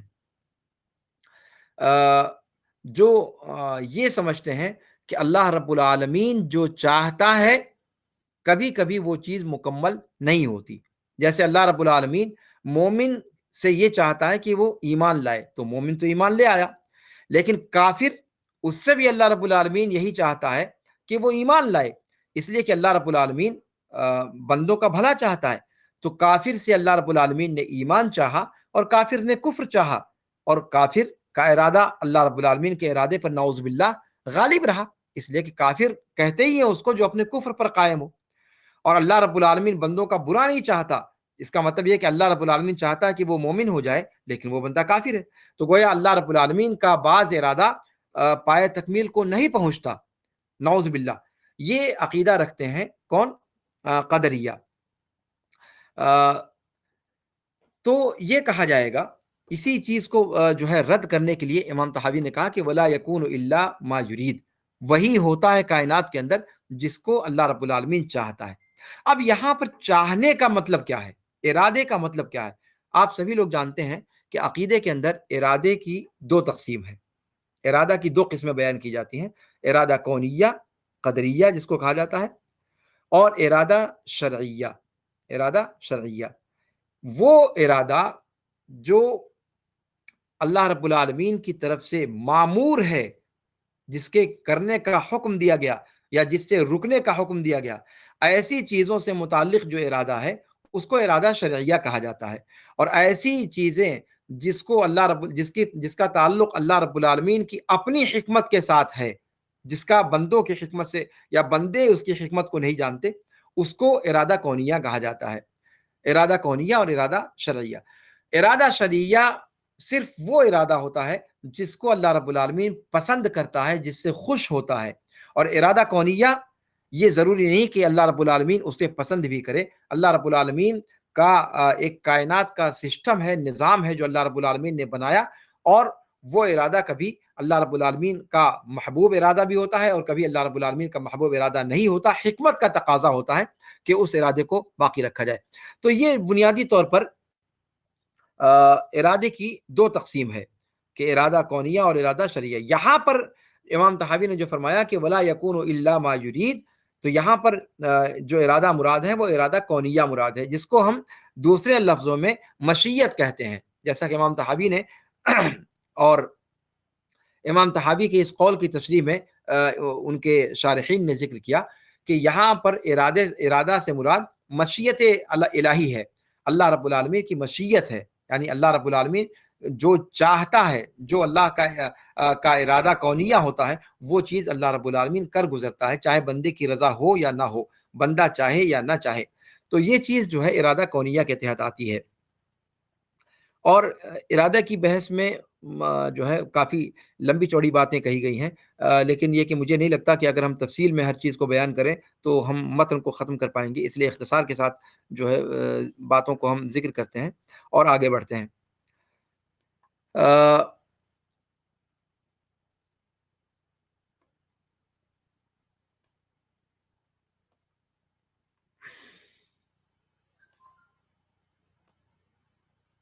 اس کے اندر بہت تفصیل ہے اور اہل کلام نے بہت لمبی گفتگو کی ہے ارادے کے تعلق سے، لیکن یہ کہ بہرحال اس کا یہاں پر موقع نہیں ہے، بس اختصار کے ساتھ آگے جو ہے بڑھتے ہیں انشاءاللہ۔ ارادہ کی جو بحث ہے وہ انشاءاللہ آگے تفصیل کے ساتھ آئے گی، اور وہاں جو ہے انشاءاللہ دلیلوں کی روشنی میں پھر اس پر جو ہے گفتگو انشاءاللہ کی جائے گی۔ اس کے بعد امام طحاوی نے کہا کہ لا تبلغہ الاوہام ولا تدرکہ الافہام، یہ جملہ امام طحاوی نے جو ارشاد فرمایا یہ مجسمہ اور معطلہ پر رد ہے۔ مجسمہ جو اللہ رب العالمین کی صفات اور اللہ رب العالمین کے اسماء کو بندوں کے اسماء سے تشبیہ دے کر کے کیفیت کے ساتھ اس کو بیان کرتے ہیں مجسمہ، اور معطلہ وہ جنہوں نے پہلے اللہ رب العالمین کے اسماء و صفات کو بندوں کے اسماء و صفات سے، مخلوق کے اسماء و صفات سے تشبیہ دی، اور جب تشبیہ دے دی تو پھر ان کو لگا کہ یہ چیز تو پھر شرک ہو جائے گی، لہذا پھر انہوں نے اس تشبیہ کا جو ہے اس کے بعد پھر وہ تعطیل کی طرف چلے گئے، یعنی اس کا وہ جز بھی ثابت کرنے سے انکار کر دیا جس کا اس بات قرآن و سنت کے اندر وارد ہے۔ یہ ٹکڑا لا تبلغہ الاوہام ولا تدرکہ الافہام یہ ان دونوں کے اوپر رد ہے۔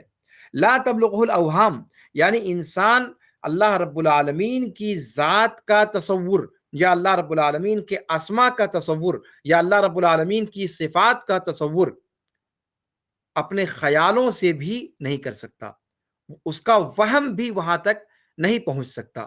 آپ جانتے ہیں کہ وہم کا دائرہ بہت وسیع ہوتا ہے، چونکہ وہ خیالوں کی دنیا ہے، اور انسان خیال کرنے کو کچھ بھی خیال کر سکتا ہے۔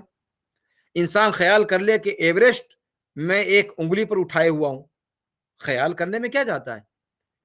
آسمان اور زمین ایک دوسرے کے اندر ہم ملا دیں، پوری زمین کو اپنی مٹھی میں اٹھا لیں، تصور کر سکتے ہیں، خیال کر سکتے ہیں۔ خیال پر تو کوئی بندش ہوتی نہیں، خیالات کا تو دائرہ بہت ہی زیادہ وسیع ہے، لیکن اتنی وسعت تخیل کے اندر ہونے کے باوجود اللہ رب العالمین، یہ امام طحاوی فرماتے ہیں کہ لا تبلغہ الاوہام، اللہ رب العالمین کی ذات یا اسماء یا صفات کی کیفیت تک کسی انسان کا وہم بھی نہیں پہنچ سکتا، یعنی خیالوں کی رسائی بھی وہاں تک نہیں ہے۔ ولا تدرکہ الافہام، اور عقل کی رسائی بھی وہاں تک نہیں ہے، عقل کی رسائی بھی وہاں تک نہیں ہے۔ دونوں میں فرق کیا ہے؟ کہ جیسا کہ میں نے بتایا آپ سے کہ اوہام کا جو تعلق ہے یہ تخیل کی دنیا سے ہے، اس کا تعلق تخیل کی دنیا سے ہے جس کا کوئی سر پیر نہیں ہوتا، لیکن جو افہام کا معاملہ ہے، افہام کے اندر اس کا تعلق فہم سے ہے، یعنی عقل سے ہے، اور عقل چیزوں کو دو طرح سے حاصل کرتی ہے، ایک تو حواس کے ذریعے سے حاصل کرتی ہے، یعنی انسان اپنے حواس خمسہ سے اس چیز کو چھو کر کے، دیکھ کر کے، سونگ کر کے، چکھ کر کے، چل کر کے، ان سب چیزوں کے ذریعے سے انسان محسوس کرتا ہے جو حواس خمسہ اللہ رب العالمین نے دیے ہیں، یا پھر انسان قیاس کے ذریعے سے چیزوں کو پاتا ہے۔ انسان سوچتا ہے کہ بھئی جو نہیں دیکھی ہوئی چیزیں ہیں، دیکھی ہوئی چیزوں پر اس کو قیاس کروایا جاتا ہے، کہ جو ہے مثال کے طور پر کہتے ہیں کہ بھئی فلاں پہاڑ بہت زیادہ اونچا ہے، کہا کتنا اونچا ہے؟ کہا کہ آپ کا ایوریسٹ جتنا اونچا ہے اس سے بھی زیادہ اونچا ہے۔ تو اب یہاں پر قیاس کا ایک پیمانہ مل گیا، تو گویا اس طریقے سے انسان علم کو یعنی معرفت تک پہنچتا ہے، قیاس کے ذریعے سے، جانی ہوئی چیز کے سے نہ جانی ہوئی چیز تک پہنچنا، اس کو اس کے اوپر قیاس کر کے، اور یا تو پھر اپنے حواس خمسہ کے ذریعے سے پہنچتا ہے۔ حواس خمسہ کے ذریعے سے عقل کو جو سگنلز دیے جاتے ہیں، ان سگنلز کا اس کی جو پروسیسنگ ہوتی ہے اور اس ان پٹ سے جو آؤٹ پٹ نکلتا ہے، اس کے ذریعے سے ہم فیصلہ کرتے ہیں کہ کسی چیز کی حقیقت کیا ہے۔ تو اللہ رب العالمین کی ذات بابرکات نہ تو انسان کے تخیل کے دائرے میں آ سکتی ہے اور نہ انسان کی عقل کے دائرے میں آ سکتی ہے، یعنی نہ تو اس کو حواس کے ذریعے سے پا سکتا ہے، نہ قیاس کے ذریعے سے اس تک رسائی پا سکتا ہے۔ اور یہ گویا جو مفہوم ادا کرنے کی کوشش کی ہے امام طحاوی نے، یہ قرآن کریم کی آیت لا تدرکہ الابصار وہو یدرک الابصار، اس آیت کا جو ہے انہوں نے گویا مفہوم ادا کرنے کی کوشش کی ہے۔ لا تدرکہ الابصار، اللہ رب العالمین نے فرمایا کہ نگاہیں اللہ رب العالمین کی ذات کا یا اس کی صفات کا یا اس کے اسماء کا ادراک نہیں کر سکتی، اس کی حقیقت کو نہیں پا سکتی، نہ تو وہم کے ذریعے سے اور نہ ہی فہم کے ذریعے سے، نہ وہم کے ذریعے سے اور نہ فہم کے ذریعے سے۔ تو گویا یہاں پر ابصار کا جو لفظ استعمال کیا گیا، ابصار کا لفظ یہ بصر سے بھی ہے اور اس کا تعلق انسان کی یعنی انسان اپنی نگاہوں سے اس کے اللہ رب العالمین کی حقیقت کو نہیں پا سکتا، اور نہ ہی اپنی قوت متخیلہ کے ذریعے سے اللہ رب العالمین تک رسائی پا سکتا ہے۔ تو گویا اس ٹکڑے کے اندر یا اس آیت کے اندر، جس آیت کا مضمون امام طحاوی نے بیان کیا ہے، اس آیت کے اندر 3 فرقوں پر رد ہے، 3 فرقوں پر رد ہے۔ جو نوٹ کرنے کی چیز ہے، آپ کو اس کو لکھ لیا جائے کہ اس کے اندر 3 فرقوں پر رد ہے، اور وہ 3 فرقے کون ہیں وہ میں آپ کے سامنے یہاں پر وضاحت کرنے کے لیے بتا دیتا ہوں، تاکہ یہ چیز واضح رہے آپ کے ذہن و دماغ میں اور اس کو نوٹ کر سکیں آپ لوگ۔ یہ ہے اس کی تفصیل جس کا میں نے اشارہ کیا۔ سب سے پہلے اس کے اندر مجسمہ پر رہتے، مجسمہ پر، یعنی اللہ رب العالمین کو ایک جسم قرار دینے والے، نعوذ باللہ، یا اللہ رب العالمین کو مخلوقات کی طرح کا ایک مادی وجود سمجھنے والے، ٹھیک ہے۔ اسی طریقے سے اس میں رد ہے معطلہ پر، جنہوں نے اللہ رب العالمین کی صفات اور اسماء کے اندر تعطیل سے کام لیا، اس لیے کہ انہوں نے پہلے اللہ رب العالمین کو تشبیہ دیا، پھر اللہ رب العالمین کی ذات میں جب تشبیہ کا شبہ پیدا ہوا تو اس کے بعد اس شبہ کا انکار کرنے کے لیے اس معنی کا بھی انکار کر دیا جو معنی اللہ رب العالمین نے قرآن کریم کے اندر یا اللہ کے رسول صلی اللہ علیہ وسلم نے اللہ رب العالمین کی جانب سے اپنی احادیث کے اندر بیان فرمایا ہے۔ تو اوہام اور افہام کا مدخل انہوں نے گویا اس کے اندر ڈھونڈنے کی کوشش کی، اور وہیں سے ان کو تشبیہ نظر آئی، اور تشبیہ نظر آنے کے بعد جن کی عقل کوری رہی انہوں نے جو ہے تشبیہ دے دی، اور جنہوں نے اپنے آپ کو بہت بڑا تیسمار خواہ سمجھا انہوں نے تعطیل سے کام لیا، اس کا انکار کر دیا۔ تو دوسرا رد ہے معطلہ کے اوپر، اور معطلہ جانتے ہیں آپ کے ان کے درجات ہیں، کتنے کسی کے اندر بہت زیادہ جو ہے اس کے اندر پایا جاتا ہے تعطیل، جیسے جہمیہ یا فلاسفہ وغیرہ کے ہاں ہے، یا پھر معتزلہ کے اندر ہے اس سے کم درجے میں، یا اس سے کم درجے میں اشاعرہ ماتریدیہ وغیرہ کے اندر ہے۔ تو وہ اپنے مدارج کے اعتبار سے بہرحال اس ٹکڑے کے اندر ان تمام فرقوں پر رد ہے۔ اسی طریقے سے تیسرا فرقہ جس پر رد پایا جاتا ہے اس ٹکڑے کے اندر، وہ ہے جو صوفیہ ہیں، جو غالی قسم کے صوفی ہیں، ان کے یا غلو کرنے والے جو صوفی ہیں ان کے طبقے پر بھی رد اس کے اندر پایا جاتا ہے، اس لیے کہ وہ کیا سمجھتے ہیں کہ بندہ، آپ جانتے ہیں کہ سلوک کا جو مسئلہ ہوتا ہے، جو تصوف کی اصطلاح میں سلوک کا لفظ بولا جاتا ہے، آپ لوگوں نے سنا بھی ہوگا کہ بندہ جب ریاضتیں کرتا رہتا ہے، وہ ریاضت مانتے ہیں اس کو، جو عبادتیں ہم لوگ کرتے ہیں، چاہے پھر وہ 5 وقتہ صلاۃ ہو، یا پھر صوم ہو، یا پھر زکوٰۃ ہو، یا پھر حج بیت اللہ ہو، یہ سب چیزیں وہ کہتے ہیں کہ یہ ریاضت ہیں، اور یہ ابتدائی لوگوں کے لیے ہیں جو عوام الناس ہیں۔ لیکن جب انسان ریاضتیں کر کر کے، مشقیں کر کر کے جب وہ ترقی کر جاتا ہے، تو پھر وہ اوپر کے منازل پر پہنچنا شروع کر دیتا ہے، یہاں تک کہ وہ جب سب سے اوپر والے منزلے پر پہنچ جاتا ہے تو وہ فنا فی اللہ ہو جاتا ہے، وہ فنا فی اللہ ہو جاتا ہے، اور پھر غیر محسوسات کو بھی وہ محسوس کرنے لگتا ہے۔ جو انسان اپنے حواس خمسہ سے محسوس کرتا ہے جن چیزوں کو، وہ ان کا دائرہ اس سے بڑھ جاتا ہے، اور وہ ایسی چیزوں کو بھی محسوس کرنے لگتے ہیں جو غیر محسوس ہے، اور یہاں سے گویا اللہ رب العالمین کی ذات کی کیفیت کو یا اس کی حقیقت کو وہ لوگ جان جاتے ہیں، نعوذ باللہ، یعنی غیبیات پر ان کی اطلاع ہو جاتی ہے۔ اسی کو وہ فنا کہتے ہیں، تصوف کی اصطلاح میں فنا کہا جاتا ہے، اور یہ سب سے آخری مقام ہوتا ہے جہاں ایک صوفی جس کا خواب دیکھتا ہے، یا جو اس کی معراج ہوتی ہے۔ تو یہ ساری کی ساری چیزیں جو ہیں، ان تمام پر اس آیت کریمہ میں کہ لا تدرکہ الابصار وہو یدرک الابصار وہو اللطیف الخبیر، اس کے اندر اللہ رب العالمین نے ان تمام فرقوں کے اوپر رد کیا ہے۔ تو یہ چیز جو ہے یہاں پر ہمیں ذہن میں رکھنی چاہیے کہ یہاں پر جو ہے امام طحاوی رحمہ اللہ کا مقصود کیا ہے۔ ایک چیز یہاں پر ذکر یہ کرنی تھی کہ وہم اور فہم دو چیزوں کا ذکر یہاں پر کیا گیا ہے۔ تو میں نے بتایا آپ سے کہ وہم جو ہے وہ اصلاً علم ہوتا ہی نہیں ہے، انسان یا تو اپنی قوت متخیلہ کے ذریعے سے کسی چیز کا تصور کرتا ہے، یا پھر عقل کے ذریعے سے کرتا ہے، اور عقل کے ذریعے سے جو کرتا ہے اسی کو علم کہا جاتا ہے۔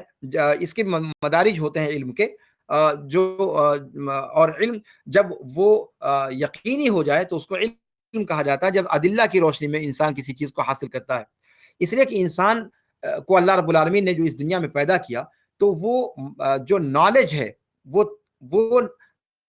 ایکسپیرینس سے وہ انسان حاصل کرتا ہے۔ اللہ رب العالمین قرآن کریم میں فرماتا ہے کہ واللہ اخرجکم من بطون امہاتکم لا تعلمون شیئا وجعل لکم السمع والابصار والافئدۃ لعلکم تشکرون، کہ اللہ رب العالمین نے تمہیں تمہاری ماؤں کی پیٹوں سے نکالا اس حال میں کہ تم کچھ نہیں جانتے تھے، یعنی علم سے پورے طور پر کورے تھے۔ پھر علم تم کو ملا کیسے؟ اس کا ذکر اللہ رب العالمین نے آگے کیا کہ انسان سب سے پہلے سن کر کے، گویا انسان پیدائش کے بعد سب سے پہلے اپنے حواس میں سے جس حادثے کا استعمال سب سے پہلے کرتا ہے وہ سمع کا حادثہ ہے۔ انسان سنتا ہے، اور سننے کے بعد اللہ رب العالمین نے اس کے ذہن و دماغ کے اندر جو پروسیسنگ کا یونٹ رکھا ہے، وہاں جا کر کے وہ ان پٹ جو ہے اس کی پروسیسنگ ہوتی ہے، پھر آؤٹ پٹ نکلنا شروع ہوتا ہے۔ تو پہلے کافی دنوں تک ان پٹ ہوتا رہتا ہے، جمع ہوتا رہتا ہے، پروسیسنگ کا مرحلہ ہوتا رہتا ہے، اور پھر اس کے بعد بچہ دھیرے دھیرے بولنا شروع کرتا ہے۔ تو نالج حاصل کرنے میں سب سے بنیادی رول جو ہے وہ کان کا ہے، پھر اس کے بعد آنکھ کا ہے، پھر اس کے بعد دل کا ہے، جو آپ سبھی جانتے ہیں۔ تو یہ قرآن کریم نے ذکر کیا کہ انسان کے نالج کو حاصل کرنے کا ذریعہ یہ تین ہے بنیادی طور پر، اور ان تینوں چیزوں کا استعمال انسان انہی چیزوں میں کر سکتا ہے جو انسان کی قوت متخیلہ کے دائرے میں ہو یا انسان کی عقل کے دائرے میں ہو۔ اگر ان دونوں سے ماورا ہے، جیسے اللہ رب العالمین کی ذات ہے وَلِلَّهِ الْمَثَلُ الْأَعْلَى، تو اللہ رب العالمین کی ذات کا نہ تو وہم کیا جا سکتا ہے اور نہ عقل کے ذریعے سے وہاں تک پہنچا جا سکتا ہے۔ یہیں پر ایک بات اور کلیئر کر دوں کہ انسان جب عبادت کرتا ہے ایک مومن، تو اللہ رب العالمین کی ذات کے بارے میں وہ کیا تصور کرتا ہے، یہ چیز ذہن میں رہنی چاہیے۔ انسان، آپ جانتے ہیں کہ اللہ رب العالمین نے ہمیں حکم دیا ہے ان تعبد اللہ کأنک تراہ فإن لم تکن تراہ فإنہ یراک۔ یہ دو مدارج ہیں احسان کے، کہ اگر آپ یہ تصور کریں کہ اللہ رب تعبد اللہ کأنک تراہ، گویا کہ آپ اپنی آنکھ سے اللہ رب العالمین کو دیکھ رہے ہیں، لیکن کیسے دیکھ رہے ہیں؟ اللہ رب العالمین کی دیکھے جانے کی کیفیت کیا ہے؟ وہ انسان کے وہم سے بھی پرے ہے، انسان کی عقل سے بھی پرے ہے۔ اس کا مطلب یہ کہ اسی لیے سلف کا ایک مقولہ ہے کہ آپ اللہ رب العالمین کے بارے میں جو بھی تصور، جہاں تک آپ کا تصور جاتا ہے، خیال جاتا ہے، آپ اور اس کے لیے ایک خیال باندھتے ہو، اللہ رب العالمین اس کے برعکس ہے، اللہ رب العالمین اس کے برعکس ہے۔ یہ سلف کا مقولہ ہے۔ گویا اللہ رب العالمین کی ذات کے بارے میں انسان خیال بھی نہیں کر سکتا، تخیل میں بھی اس کی ذات کو نہیں لا سکتا، چہ جائے کہ اللہ رب العالمین کی ذات کے بارے میں فہم کی رسائی وہاں تک ہو. تو یہ جو امام طحاوی نے کہا کہ لا تدرکہ الاوہام لا تبلغہ الاوہام ولا تدرکہ الافہام، اس کا یہی معنی ہے کہ انسان کی عقل کے دائرے میں یا قوت متخیلہ کے دائرے میں اللہ رب العالمین کی ذات بابرکات آنے والی سمانے والی نہیں ہے. انشاءاللہ قیامت کے دن انسان اللہ رب العالمین کی ذات کا دیدار کرے گا، اللہ رب العالمین کا دیدار نصیب ہوگا. یہ قیامت کی جنت کی سب سے بڑی نعمت ہوگی. اللہ رب العالمین ہم سب کو وہ جو ہے موقع نصیب فرمائے اور اپنے چہرے کا دیدار ہم سب کو نصیب فرمائے، ہم سب کو جنت میں اللہ رب العالمین داخل فرمائے اور جنت کی عظیم نعمت سے ہم سب کو بہرور فرمائے.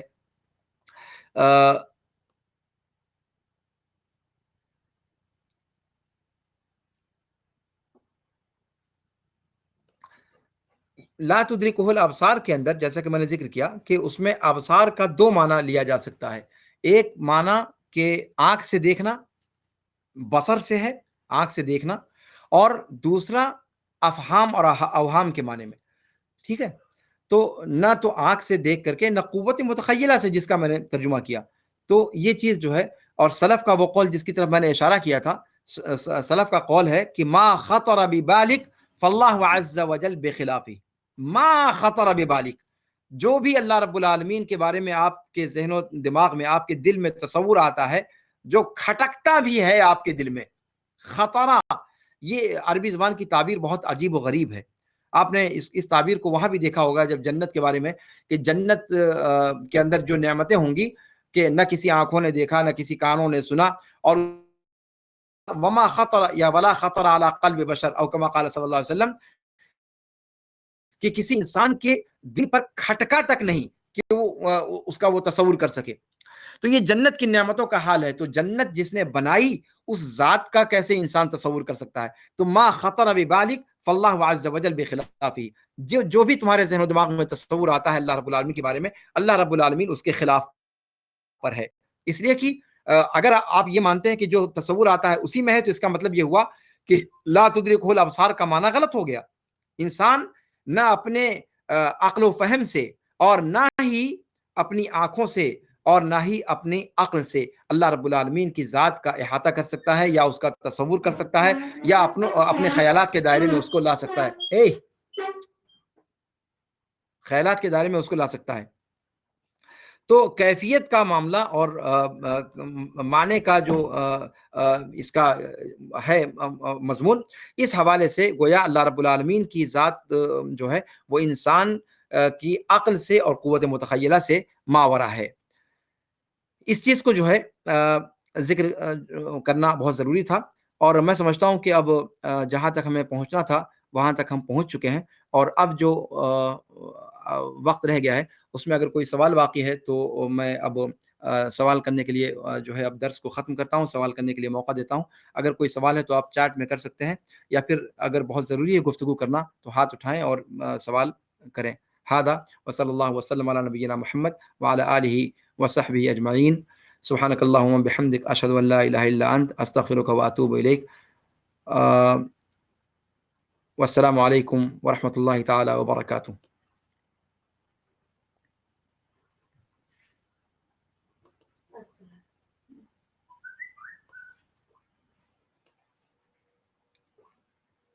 ختم ہو گیا ٹائم ہی ختم ہو گیا. زوم کٹ گیا ہے. جو لوگ ٹیلی گرام پر ہیں وہ تھوڑی دیر انتظار کر لیں.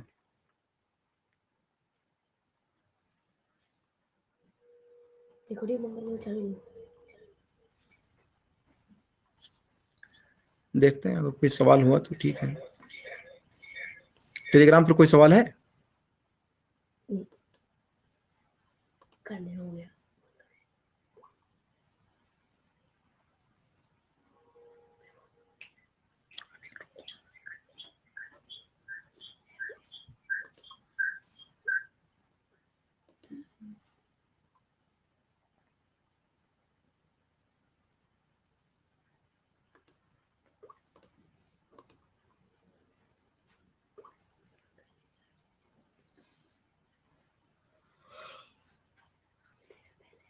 السلام علیکم ورحمۃ اللہ وبرکاتہ.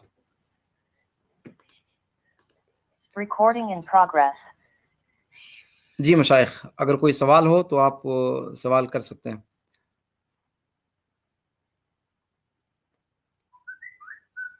ابو عادل سراجی، ٹھیک ہے.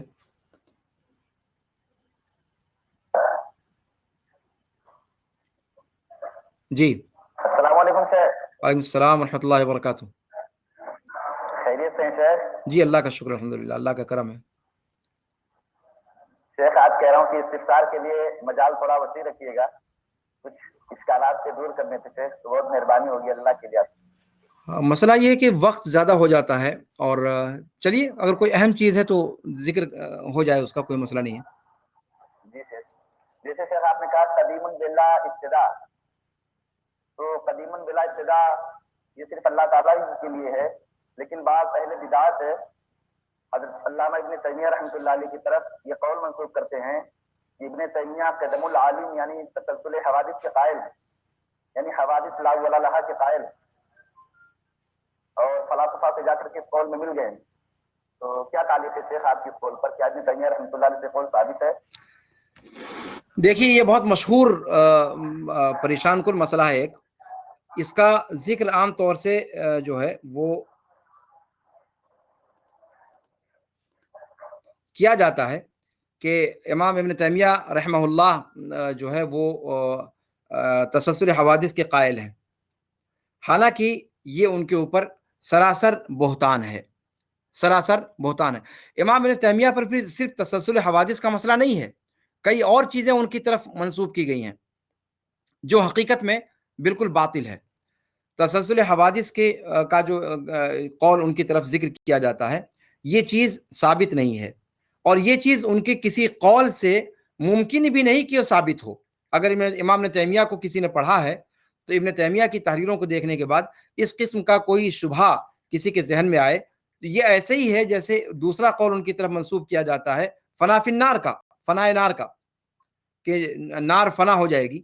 یہ عقیدہ جو ذکر کیا جاتا ہے، آپ جانتے ہیں کہ جنت و جہنم یہ ہمیشہ ہمیش کے لیے رہنے والی چیز ہے، کیا نام ہے، اور دونوں میں سے کوئی فنا نہیں ہوگی. تو فنا نار کا بھی عقیدہ امام ابن تیمیہ کی طرف منسوب کیا جاتا ہے. اسی طریقے سے تسلسل حوادث کا بھی ان کی طرف جو ہے منسوب کیا جاتا ہے، لیکن یہ چیز درست نہیں ہے. لیکن مسئلہ یہ ہے کہ تسلسل حوادث کا اثبات یا انکار کا مسئلہ نہیں ہے. اصلاً قدیم بالابتدا کی جو تعبیر ہے وہ اصلاً محل نظر ہے، وہ اصلاً محل نظر ہے. اگر آپ ان کی بات کرتے ہیں، متکلمین کی بات، تو وہ بہر طور قدیم بالابتدا کو بھی اگر مان لیں اگر آپ، تب بھی تو ان کی یہاں بات نہیں بنتی ہے. اگر قدیم بالابتدا کہہ کر کے اللہ رب العالمین کے اسماء اور سارے کے سارے صفات کو وہ قدیم مان لیں، اللہ رب العالمین کی ذات کے ساتھ جو ہے اس کا لازم ہونا مان لیں، تو پھر معاملہ جو ہے آسان ہو جاتا ہے. لیکن کیا ایسا ہے؟ ایسا نہیں ہے. ظاہر سی بات ہے، آپ جانتے ہوں گے، آپ نے پڑھا ہے کہ وہ تعدد قدمہ والی بات لاتے ہیں، تعدد قدمہ کی بات لاتے ہیں کہ اگر صفات کو ہم اللہ رب العالمین کے ساتھ ویسے ہی ازلی مانیں جیسے اللہ رب العالمین کی ذات کو مانتے ہیں تو اس سے تعدد قدمہ لازم آئے گا، اور تعدد قدمہ یہ باطل ہے ان کے اپنے عقیدے کے مطابق. تو جو ہے ان کے قول کو یا ان کی تعبیر کو استعمال کرنے کے بعد بھی تو قدیم ایک نہیں بچتا، وہ سمجھتے ہیں کہ قدیم کئی ایک ہو جا رہے ہیں. جی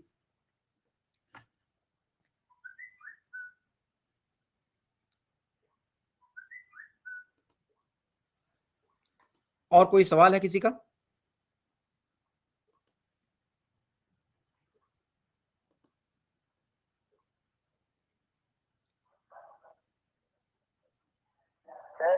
جی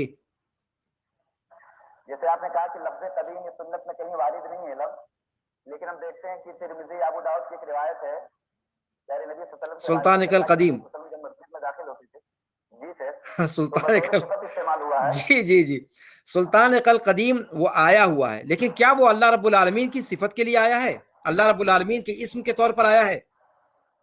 اعوذ بوجہک الکریم وبسلطانک القدیم. تو سلطان القدیم وہاں اللہ رب العالمین کی کے خلق کے بارے میں کہا جا رہا ہے، نہ کہ اللہ رب العالمین کی صفت کے بارے میں. تو وہ قدیم کا لفظ دیکھیے قرآن و سنت میں، ابھی میں نے گفتگو میں کہا کہ قدیم کا لفظ قرآن کریم نے استعمال کیا ہے، افک القدیم قرآن نے کہا ہے، ارجون القدیم قرآن نے کہا ہے، تو یہاں قرآن حدیث میں سلطان کل قدیم آیا ہے، تو یہ اللہ رب العالمین کی مخلوق کی صفت بیان کی جا رہی ہے، نہ کہ اللہ رب العالمین کی صفت بیان کی جا رہی ہے، تو دونوں میں کوئی تعارض نہیں ہے۔ جی بالکل بالکل، لیکن شیخ ایک بات اور ہے جی کہ آپ نے کہا کہ قدیم کا مطلب استعمال کرنا درست نہیں ہے، اگر بلا ابتدا کی قید لگا دی جائے تبھی اس کا استعمال درست ہوگا، لیکن یہ اصول جو استعمال درست ہوگا نہیں، استعمال درست ہوگا نہیں کہا میں نے، استعمال درست ہوگا نہیں، میں نے کہا کہ باب اخبار کے باب سے اگر اس کو مان لیں تو اس چیز کو مانا جا سکتا ہے، لیکن یہ کہ ہم اس کو استعمال نہیں کریں گے، ہم تو یہی پوچھیں گے، یہاں پر ضابطہ یہی ہم نے بیان کیا کہ ہم پوچھیں گے کہ اصل مقصود کیا ہے، تو مقصود اس کا جب وہ کہہ رہے ہیں کہ هو الاول والآخر ہے، تو ہم جو تعبیر خود جو بیان کریں گے وہ هو الاول والآخر کہیں گے، اور قدیم بالابتدا کے بارے میں کہیں گے کہ وہ معنی اللہ رب العالمین کے لیے ثابت ہے، لیکن جو لفظ آپ استعمال کر رہے ہیں اس لفظ میں ہم توقف کریں گے۔ جی جیسے سے کیا ہوتا ہے کہ مطلب اسماء اور صفات کا باب یہ توقیف علی النفس ہے، جی بالکل، لیکن اخبار کا باب توقیف علی الصحہ ہے نا شیخ؟ جی ظاہر سی بات ہے، بالکل، تو اگر جیسے ہم اردو زبان میں پروردگار اللہ، اسی لیے کہہ رہے ہیں نا کہ اگر اس کے اندر یہ تو بنیادی چیز ہے نا کہ اخبار کے باب میں بھی اللہ رب العالمین کے لیے کوئی ایسی چیز جو اللہ رب العالمین کی ذات کے شایان شان نہ ہو تو پھر اس کا استعمال کرنا درست نہیں ہوگا۔ جیسے مثال کے طور پر اللہ رب العالمین کے لیے یزداں کی تعبیر استعمال کرنا، آپ کے چچا غالب ہوں یا علامہ اقبال ہوں یا فلان ہوں یا علان ہوں، یزداں استعمال کرتے ہیں اللہ رب العالمین کے لیے، یہ یزداں کی تعبیر یہ درست ہے؟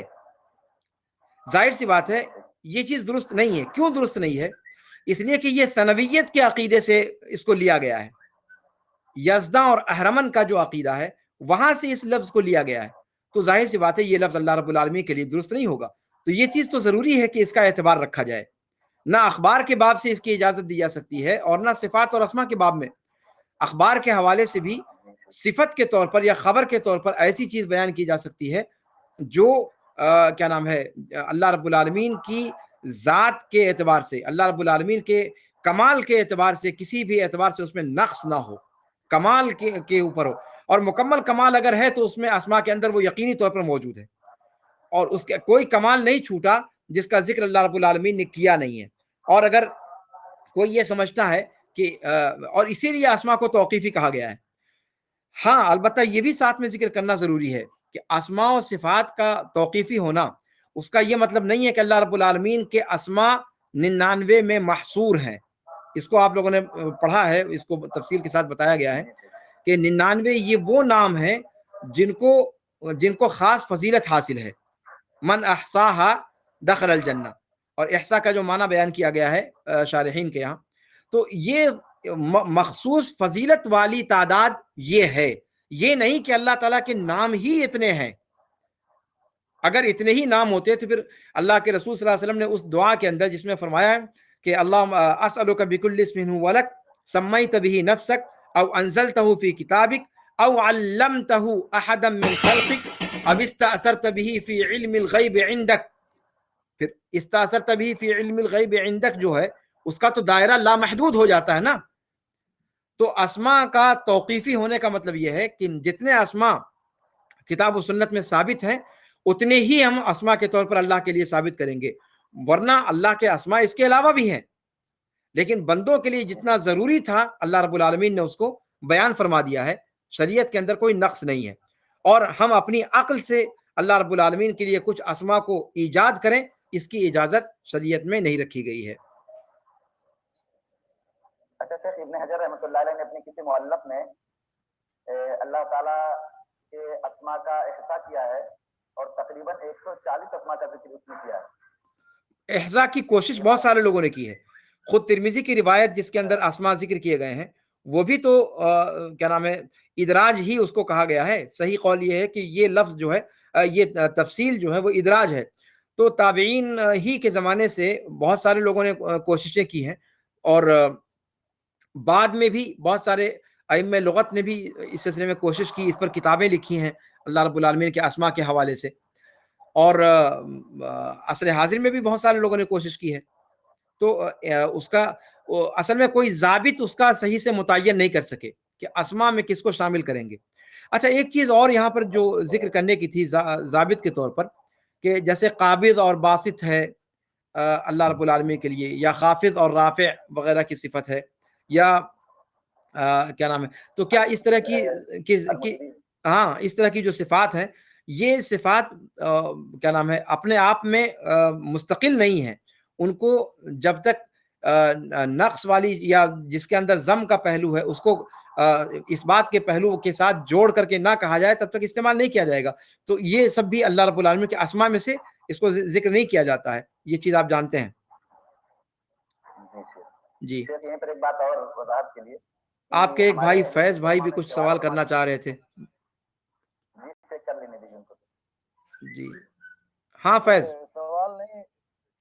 سوال نہیں اب شیخ ابو عادل سراجی صاحب جو سوال کر رہے تھے کہ لفظ قدیم کا چلا ہو بلا انتہا بلا ابتدا، اس پہ میں تعلیق چڑھانا چاہ رہا تھا کہ جیسا کہ آپ نے پہلے بتایا کہ کیا نام ہے اس لفظ کو تو اللہ تعالیٰ نے کہا ہے اور ثابت بھی کیا، لیکن اس لفظ تک ہے اور معنی و مفاہیم میں جب آئے گا تو اس پہ ہم لوگ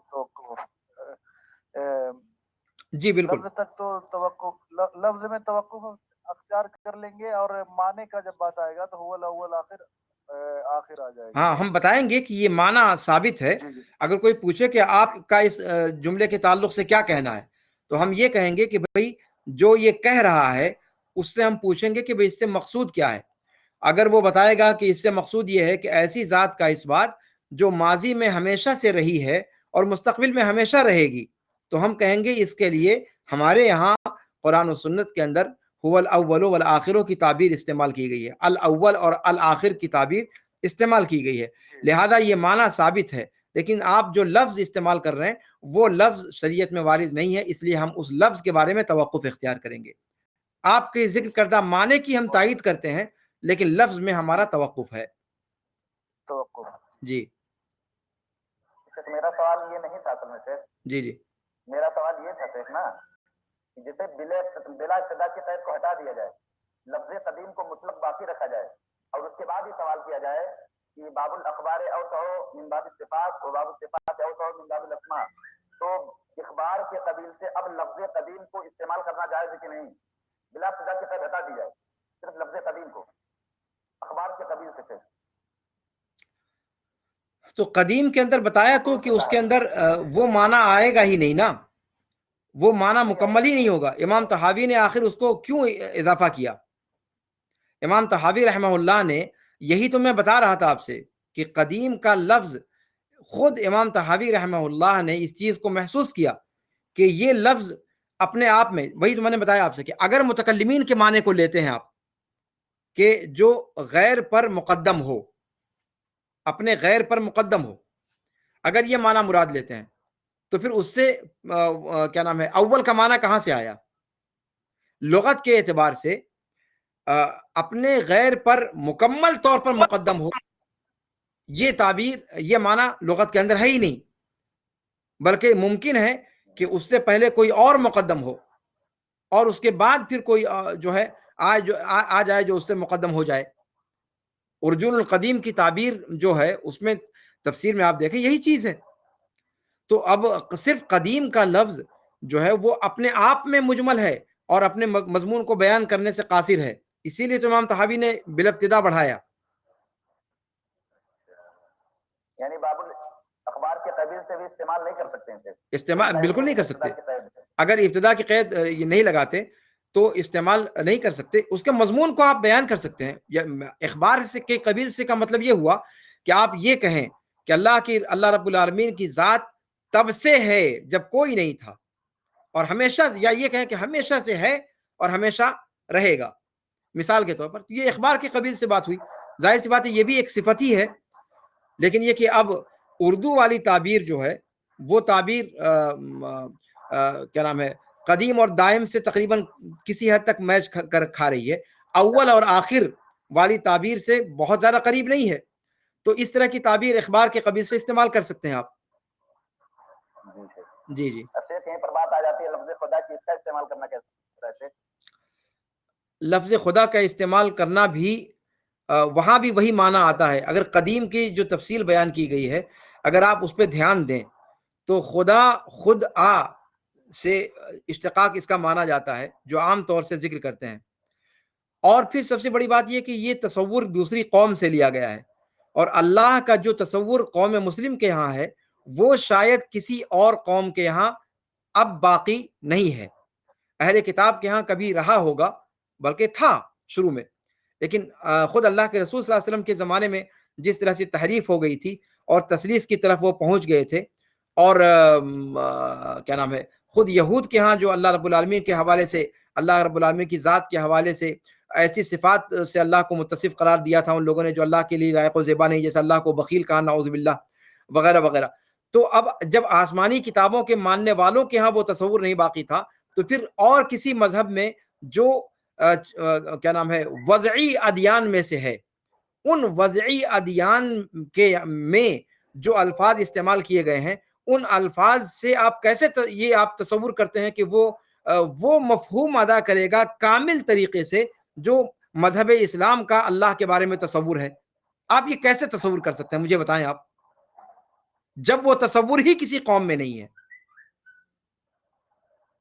تو اولا بہرحال یہی ہے، میں کوئی فتویٰ نہیں دے رہا، لیکن بہرحال عقیدے کا جو تھوڑا بہت سیکھا ہے اپنے مشائخ سے، اس کی روشنی میں یہ محل نظر لگتا ہے. میں خود اس کو استعمال کرنا مناسب نہیں سمجھتا اپنے لیے. اب دوسروں کا معاملہ وہ اپنے اپنے طور پر لوگ سمجھ لیں. اہل حدیث کے کبار علماء نے تقریباً اپنے مصنفات میں استعمال کیا ہے، یقیناً کیا ہے. اور پھر میں خود بتا رہا ہوں آپ سے کہ خود جیسے قدیم کا لفظ ہے، قدیم کے حوالے سے ابن ابی العز نے بھی اس کو استعمال کیا ہے. آج ہی کی درس میں نے آپ لوگوں کو سانع کا لفظ بتایا، امام طحاوی نے، امام ابن ابی العز نے بھی سانع کا لفظ استعمال کیا ہے. اور خود جو ہے اس طرح کی تعبیریں آ جاتی ہیں، وہ ایک الگ مسئلہ ہے، لیکن نظریاتی طور پر ایک ضابط تو ہونا چاہیے آپ کے پاس. آپ کی گفتگو میں کبھی کچھ چیزیں آ جاتی ہیں ترکی بترکی جواب دینے کے چکر میں، جس کے سامنے آپ جواب دے رہے ہیں وہ اسی زبان کو سمجھتا ہے، تو وہاں پر تنازلاً آپ وہ زبان استعمال کریں گے. ابن تیمیہ کے ہاں بھی پریشانی اصل میں یہی ہے کہ انہوں نے متکلمین کا جہاں رد کیا ہے وہاں متکلمین کا رد کرنے کے لیے ان کی سطح پر ان کو جو ہے اترنا پڑا ہے تاکہ ان کو ان کی زبان میں قائل کر سکیں، ورنہ ضابط اور نظریاتی طور پر کوئی کسر تو ان کے یہاں نہیں ہے. لیکن اس قسم کے مواقع پر تو چونکہ جب تک ہم ان چیزوں کی مراعات نہیں کریں گے تب تک ہم فیصلہ صحیح نہیں لگا سکتے. یہی بات امام مولانا ثناء الرسلی وغیرہ کے بارے میں ذکر کی جاتی ہے، اور جتنے مناظرین ہیں ان کے بارے میں ذکر کی جاتی ہے کہ کبھی کبھی جو مناظرے کا ماحول ہوتا ہے اس میں بہت ساری چیزیں انسان کو سامنے والے کو قائل کرنے کے لیے اس کی سطح پر اترنا پڑتا ہے. تو یہ عارضی صورتحال ہوتی ہے، اس کو ہم ضابط نہیں بنا سکتے. ضابط وہ ہے جو علماء نے ذکر فرمایا ہے، خود ابن تیمیہ نے ذکر فرمایا ہے. تدمریہ کے اندر جو قواعد انہوں نے ذکر فرمائے ہیں وہ بہت بیش بہا قواعد ہیں. میں کہتا ہوں کہ مطلب ہر اہل حدیث طالب علم کو عقیدہ تدمریہ، جو تدمریہ امام ابن تیمیہ رحمہ اللہ کی کتاب ہے، وہ ضرور پڑھنا چاہیے تاکہ اسماء و صفات کے باب میں جو کلیات ہیں، جو ضوابط ہیں، جو قواعد ہیں، ان کو وہ جو ہے یاد کر سکے اور ان کو سمجھ سکے. اور قواعد جب انسان کو ذہن میں رہیں گے تو وہ انسان کبھی بھٹکے گا نہیں. ایک صاحب نے شیخ ابوالعاص وحیدی کے حوالے سے لکھا ہے کہ انہوں نے خدا کے تعلق سے تقریباً یہی بات کہی ہے. بہرحال جو ہے جو بھی مطلب اہل علم ہیں اور تحقیقی نگاہ رکھتے ہیں وہ بہرحال حرج محسوس کریں گے اس طرح کی تعبیروں سے. اس لیے کہ بہرحال خود آ کا آپ معنی بھی دیکھیں تو اگر یہ خود آ سے اس کا اشتقاق درست ہے جیسا کہ سنا جاتا ہے تو پھر خود آ کے اندر یہ لازم نہیں آتا کہ ماضی میں وہ ہمیشہ سے تھا. صرف اتنا ثابت ہو سکتا ہے کہ اس کا وجود اپنے آپ ہو گیا، یہ تو سمجھا جا سکتا ہے. لیکن یہ کہ اس کا وجود ہو گیا کیسے، وہ تو تھا ہمیشہ سے، تو وہ ہمیشگی والا مفہوم کہاں اس کے اندر آ پا رہا ہے. یعنی وہی ملحظ جو قدیم کے حوالے سے ہم ذکر کر رہے ہیں، آپ کو نہیں لگتا کہ خدا کے اندر بھی وہی چیز آ رہی ہے؟ یعنی اس میں یہ ہو سکتا ہے کہ جو اپنے وجود میں کسی غیر کا محتاج نہیں ہے، یہ معنی تو سمجھ میں آتا ہے، خود اپنے آپ جو آ گیا، جو اپنے آپ وجود پا گیا، گویا جو اپنے وجود میں کسی اور وجود کا محتاج نہیں. لیکن اس سے ایک طرف آپ کو یہ نہیں لگتا کہ بہرحال آنے کا تصور موجود ہے، آنے کا تصور تو پایا گیا اللہ کے ہاں. اللہ کے وجود کے حوالے سے آپ یہ کہہ سکتے ہیں کہ وہ اپنے آپ وجود پا گیا، اپنے آپ وجود میں آ گیا. بھئی وجود میں آنے کا مطلب یہ کہ پہلے کبھی آدم لاحق تھا، جبکہ اللہ کی ذات کو کبھی آدم لاحق نہیں ہوا، تو پھر وہ خود کیسے ہوا؟ بہرحال مجھے اس میں تحفظ ہے شخصی طور پر. لیکن شیخ ماضی میں لفظ خدا کا استعمال اس معنی میں ہوتا تھا، اس سے قطع نظر آج ہمارے زمانے میں لفظ خدا کا استعمال ہمارا مسلمان طبقہ ہم جو رب کے معنی میں استعمال کرتے ہیں وہی معنی خدا کے معنی میں بھی ہوتا ہے، تو اس اعتبار سے استعمال کرنا چاہتا تھے کیونکہ ہم جب معنی مراد دیکھیں مشائخ، جو لوگ کہتے ہیں، جو لوگ جواز کے قائل ہیں، وہ یہی بات کہتے ہیں کہ بھائی ماضی میں جو بھی رہا ہوگا، لیکن اب جب مسلمان استعمال کرتے ہیں تو اس کا یہ مطلب ہوتا ہے. لیکن آپ کا ضمیر مطمئن ہے اس توجیہ سے؟ اہل سنت والجماعت کل سلف کو کہا جاتا تھا، آج بریلوی نے اس کا نام بریلوی نے یا 80% طبقہ جو اپنے آپ کو اہل سنت والجماعت کہتا ہے، اور آپ ہی کو جو آپ اصل اہل سنت ہیں آپ کو خارج کیے دے رہا ہے. آپ کہیں گے کہ چلیے استعمال کر رہے ہیں تو استعمال کیا جائے. بھئی لا مشاحۃ فی الاصطلاح کا کوئی آپ دائرہ رکھو گے کہ الٹپ استعمال کریں گے ہم؟ اگر اس کے اصل اشتقاق میں گڑبڑی ہے تو آپ کیسے اس کو تصور مطلب آپ کیسے قبول کر لیں گے؟ جب وہ لفظ ہی غلط تصور پر قائم ہے تو آپ کیسے تصور اس کا بدل دیں گے؟ بھائی وہ لفظ آپ کے مذہب کا نہیں ہے، آپ کے دین کا نہیں ہے، آپ کی اساس کا نہیں ہے، وہ وارد ہے، مستورد کلمہ ہے. اگر آپ یہی کہتے ہیں تو پھر انگریزی میں گاڈ کہنا بھی آپ جائز قرار دیں گے. بھائی گاڈ جب مسلمان کہتا ہے تو وہ اللہ مراد لیتا ہے، لہذا مسلمانوں کی اپنی لغت ایجاد ہوگی اور دنیا کی اپنی لغت رہے گی. وہ گاڈ اور گاڈنس دونوں کہتے ہیں، تو ان کے یہاں مذکر مؤنث دونوں ہوگا، گاڈ ہوگا تو مذکر، گاڈنس مؤنث. اور جب مسلمان بولے گا تو خالی مذکر مراد لیں گے. یعنی یہ کوئی تک ہوتی ہے؟ کوئی بات ہے یہ کوئی ضابط ہے؟ جی مشائخ، میرا خیال ہے وقت زیادہ ہوا، اب جو ہے آج کے درس کا اسی پر اختتام کرتے ہیں. اللہ رب العالمین جو باتیں کہی جاتی ہیں، جو سنی جاتی ہیں، اللہ رب العالمین ان پر عمل پیرا ہونے کی توفیق عطا فرمائے اور ہمیں سلف کے مسلک پر قائم رکھے، ان کے جو ضوابط ہیں ان ضوابط کو اختیار کرتے رہنے کی اور انہی پر جو ہے زندہ رہنے اور اسی پر مرنے کی اللہ رب العالمین توفیق عطا فرمائے. عقیدے کے باب میں اللہ رب العالمین معمولی قسم کی لغزشوں سے بھی ہمیں محفوظ رکھے، اس لیے کہ اس باب میں معمولی سی لغزش بھی انسان کو سقر تک پہنچا سکتی ہے. اور آپ جانتے ہیں کہ یہاں پر ختم کرنے سے پہلے میں ایک اشارہ اور کر دوں کہ اسی لیے کہتے ہیں کہ صاحب آپ سلف کہتے ہیں کہ صحابہ اور تابعین کے راستے پر چلنے والے لوگ ہیں، تو خوارج اور قدریہ بھی تو تابعین تھے. سنا ہے آپ نے یہ اشکال کہ آپ کہتے ہیں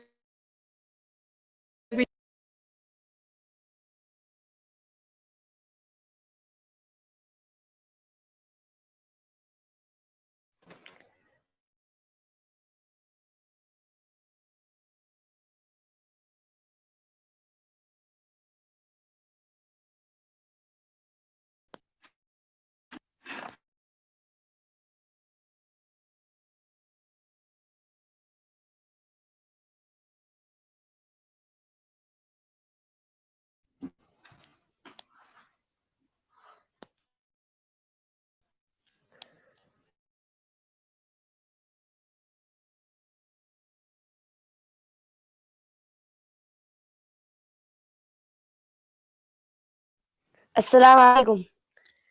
ابھی انشاءاللہ پھر سے جوائن ہو جائے گا. زوم کٹ گیا تھا، اسی وجہ سے آواز نہیں آ رہی ہے.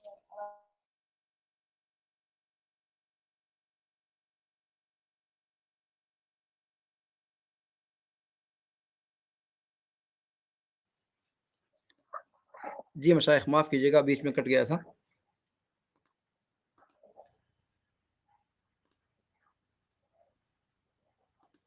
Recording in progress.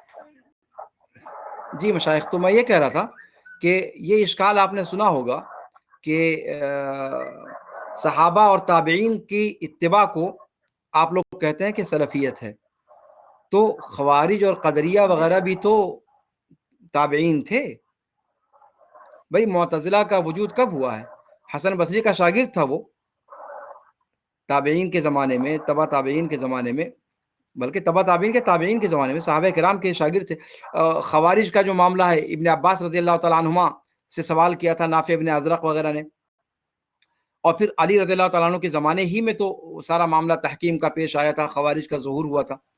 تو پھر آپ کہتے ہو کہ آپ صحابہ اور تابعین کے نقش قدم پر ہو، تو پھر کیسے جو ہے یہ اہل بدعت بھی تابعین میں سے تھے؟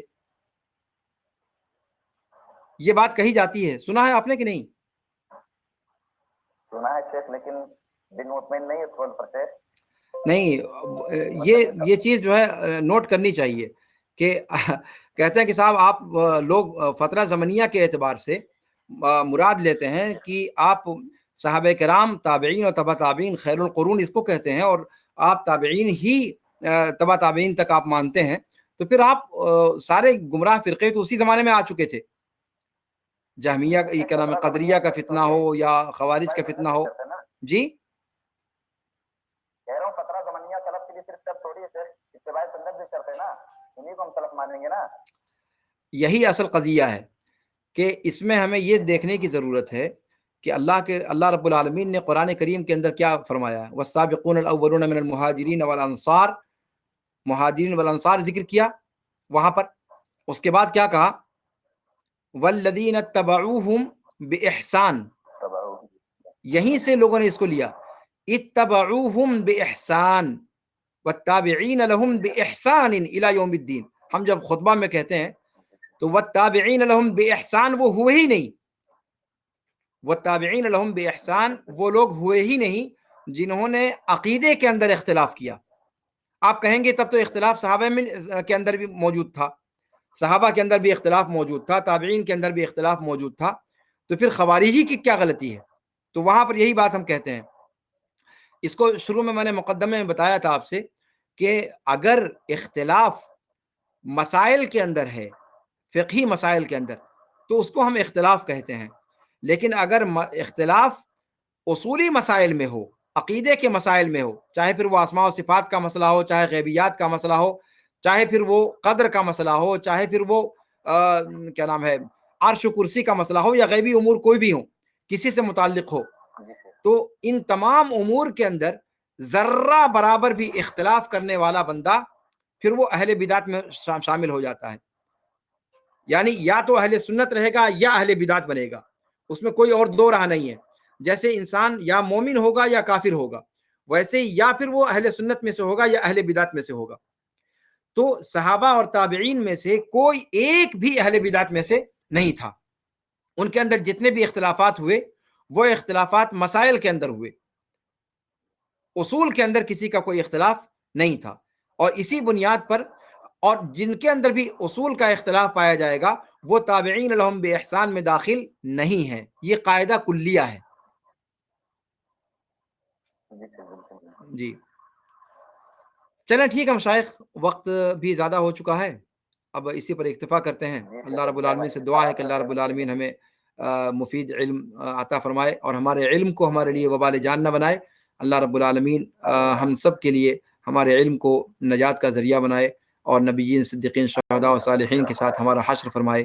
ھذا وصلی اللہ وسلم علی نبینا محمد وعلی آلہ وصحبہ اجمعین. سبحانک اللہم وبحمدک، اشہد ان لا الہ الا انت، استغفرک واتوب الیک. والسلام علیکم ورحمۃ اللہ تعالی وبرکاتہ.